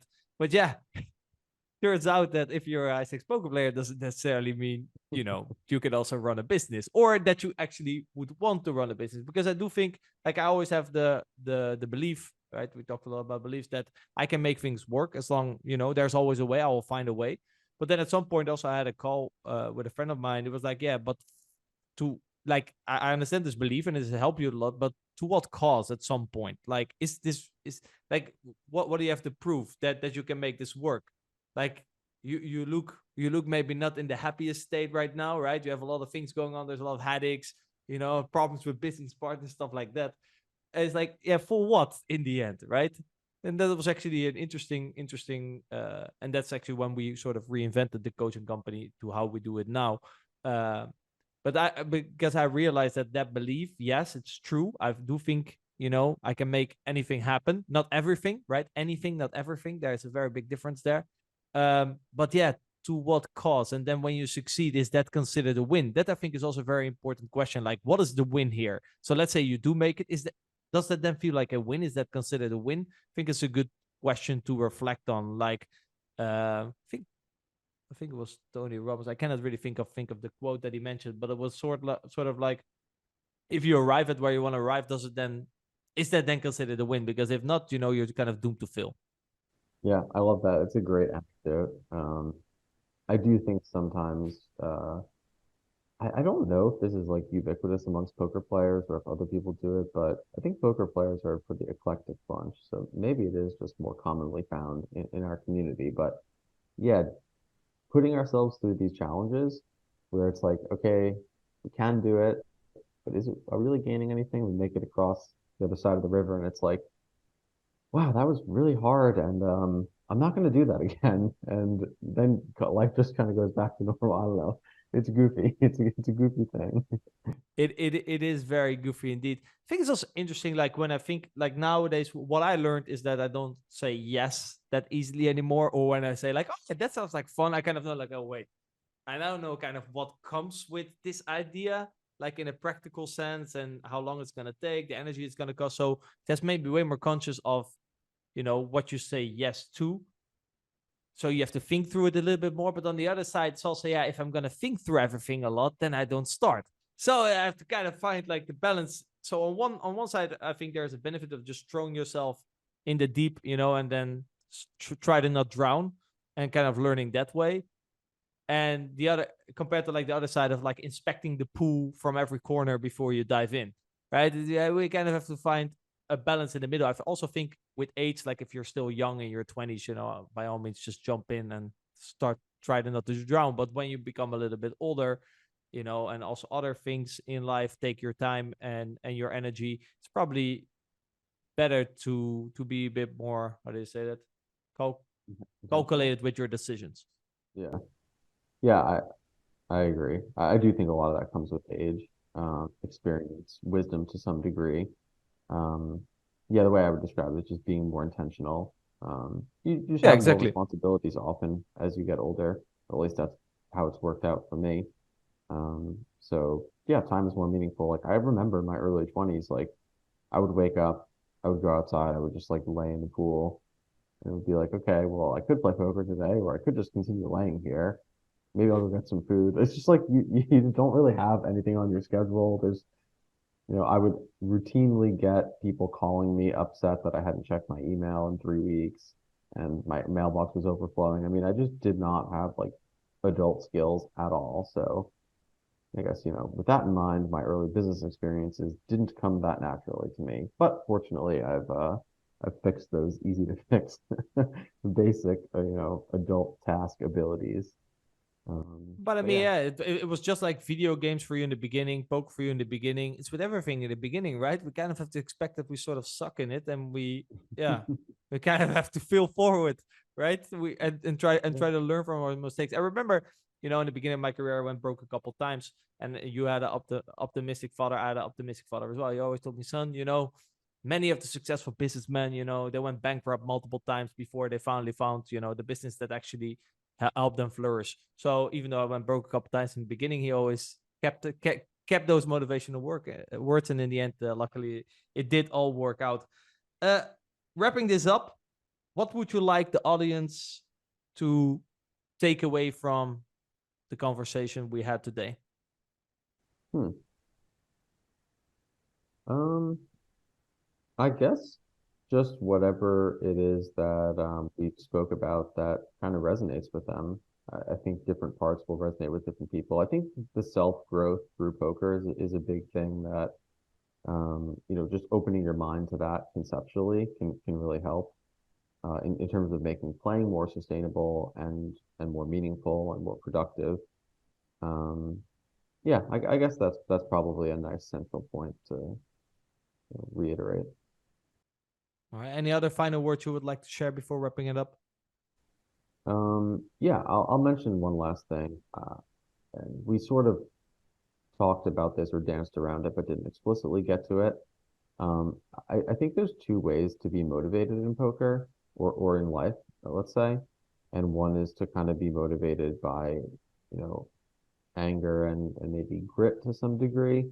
And another is to be motivated by like love and understanding and trust and these more sort of softer qualities, but more positive.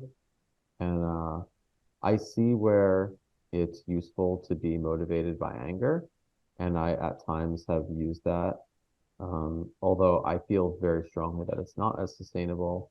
And my best experiences in poker have been when I've been in the most loving, open-hearted state. And I guess I would encourage people who have maybe thought about this or are on the fence to sort of pursue that because I find that at least personally, and that's kind of all I can speak from is my own experience. It's, yeah, much better long run. I think Joe is also a big fan of that, right? Create from a state of abundance instead of from a state of lack. The more you feel and lack, the more you focus on what you're lagging, the more frustrated you get. Let's say, you're playing and you're in a downswing and you want something so badly. And then, at 10% things happen again. She's like, oh, now I'm even further away. I was already in so much lack. Now there's even more lack. And then you only create more negativity, which usually doesn't really, yeah, it creates more stress. Whereas if you're already happy with your life and you're abundant, and it's like, listen, if I win extra today, it's great, but I don't need it.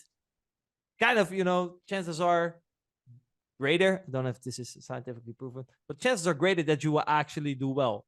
But also, I think as a consequence of the fact that you don't experience all these negative emotions all the time. Yeah, and it's also just like more sustainable from a standpoint of if you feel better when you're doing something, because ultimately we all do want to feel that love within ourselves, that fulfillment. You're just breeding that environment, which is, yeah, just more conducive to, having a sustainable experience. I think at times when I was motivated by anger, um, yes, it can be quite a performance boost, but it also sometimes, discourages you from actually playing in the first place because if you're in like a peaceful state and you want to play poker and you're thinking subconsciously already like, well, I'm going to be angry. I don't know. I find it to just be somewhat counterproductive. Yeah, I get what you mean with kind of like the driven from anger. Let's say, I think people can relate to this. Let's say they've been in a downswing. And at some point, they're like, okay, this has to stop right now, and then they get very motivated.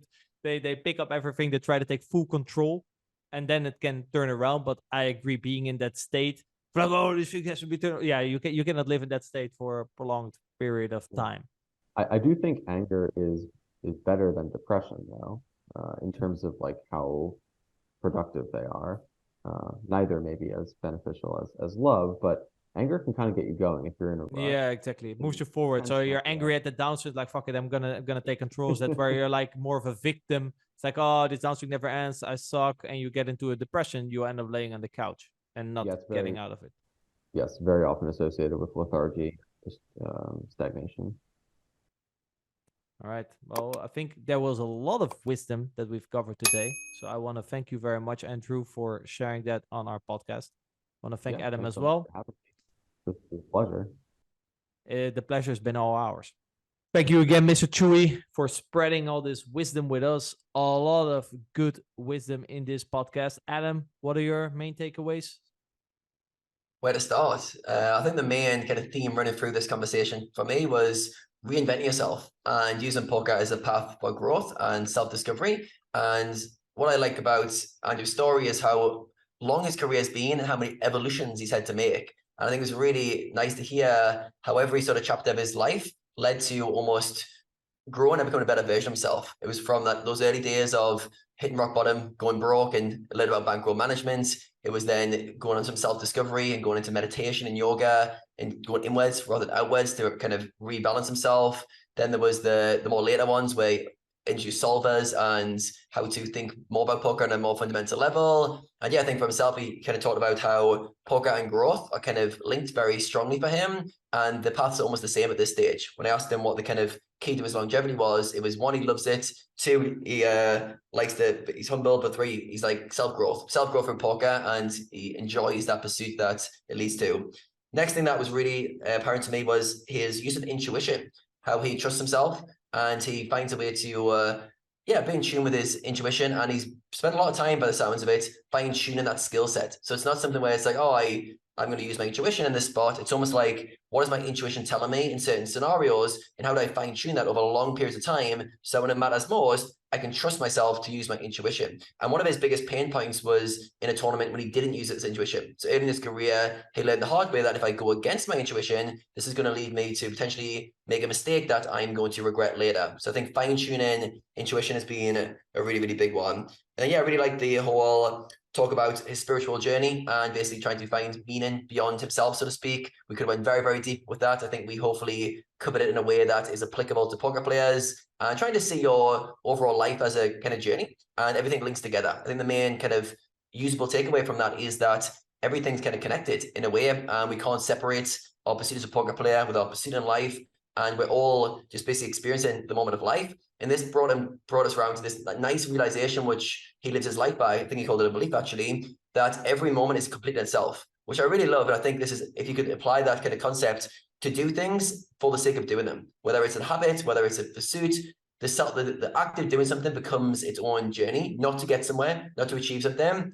I think myself going away from this conversation, I'm going to think how I can apply that more, because one of my dangers is to think of how an action I take will lead to a future outcome. So maybe I can learn more about that philosophy of how to just do things for the sake of doing them. The action itself becomes a complete circle of fulfillment or enjoyment in the moment. I think that would be a powerful lesson for myself. How about you, Rene? What are some of the main takeaways for you? No, I mean, I think for the majority of people listening, but definitely for me as well, definitely, I completely agree with that. It's again more of the things that came up with me was like the surrendering, the acceptance, the abundance. I think these are all usually good states to live from instead of living from a state of lack. For example, I think that's something that we touch on at the end. Indeed, also we talked about like how you can improve in the technical area, and then there's like we just at some point I think labeled it personal development. The spirituality is included in that because sometimes it's mental game, performance. Because will certain spiritual endeavors increase your performance? Yes. So can we also just say it under the name of performance? I think so. And especially people who kind of have a fixed idea. When I say the word spirituality, a certain idea comes off, and then because of that idea, they might be shut off of it.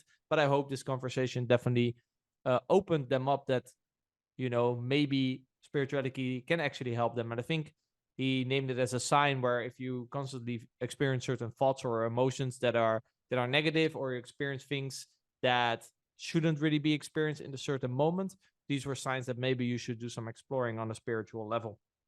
He was very big on beliefs. I'm very big on beliefs as well. I know you are very big on beliefs as well.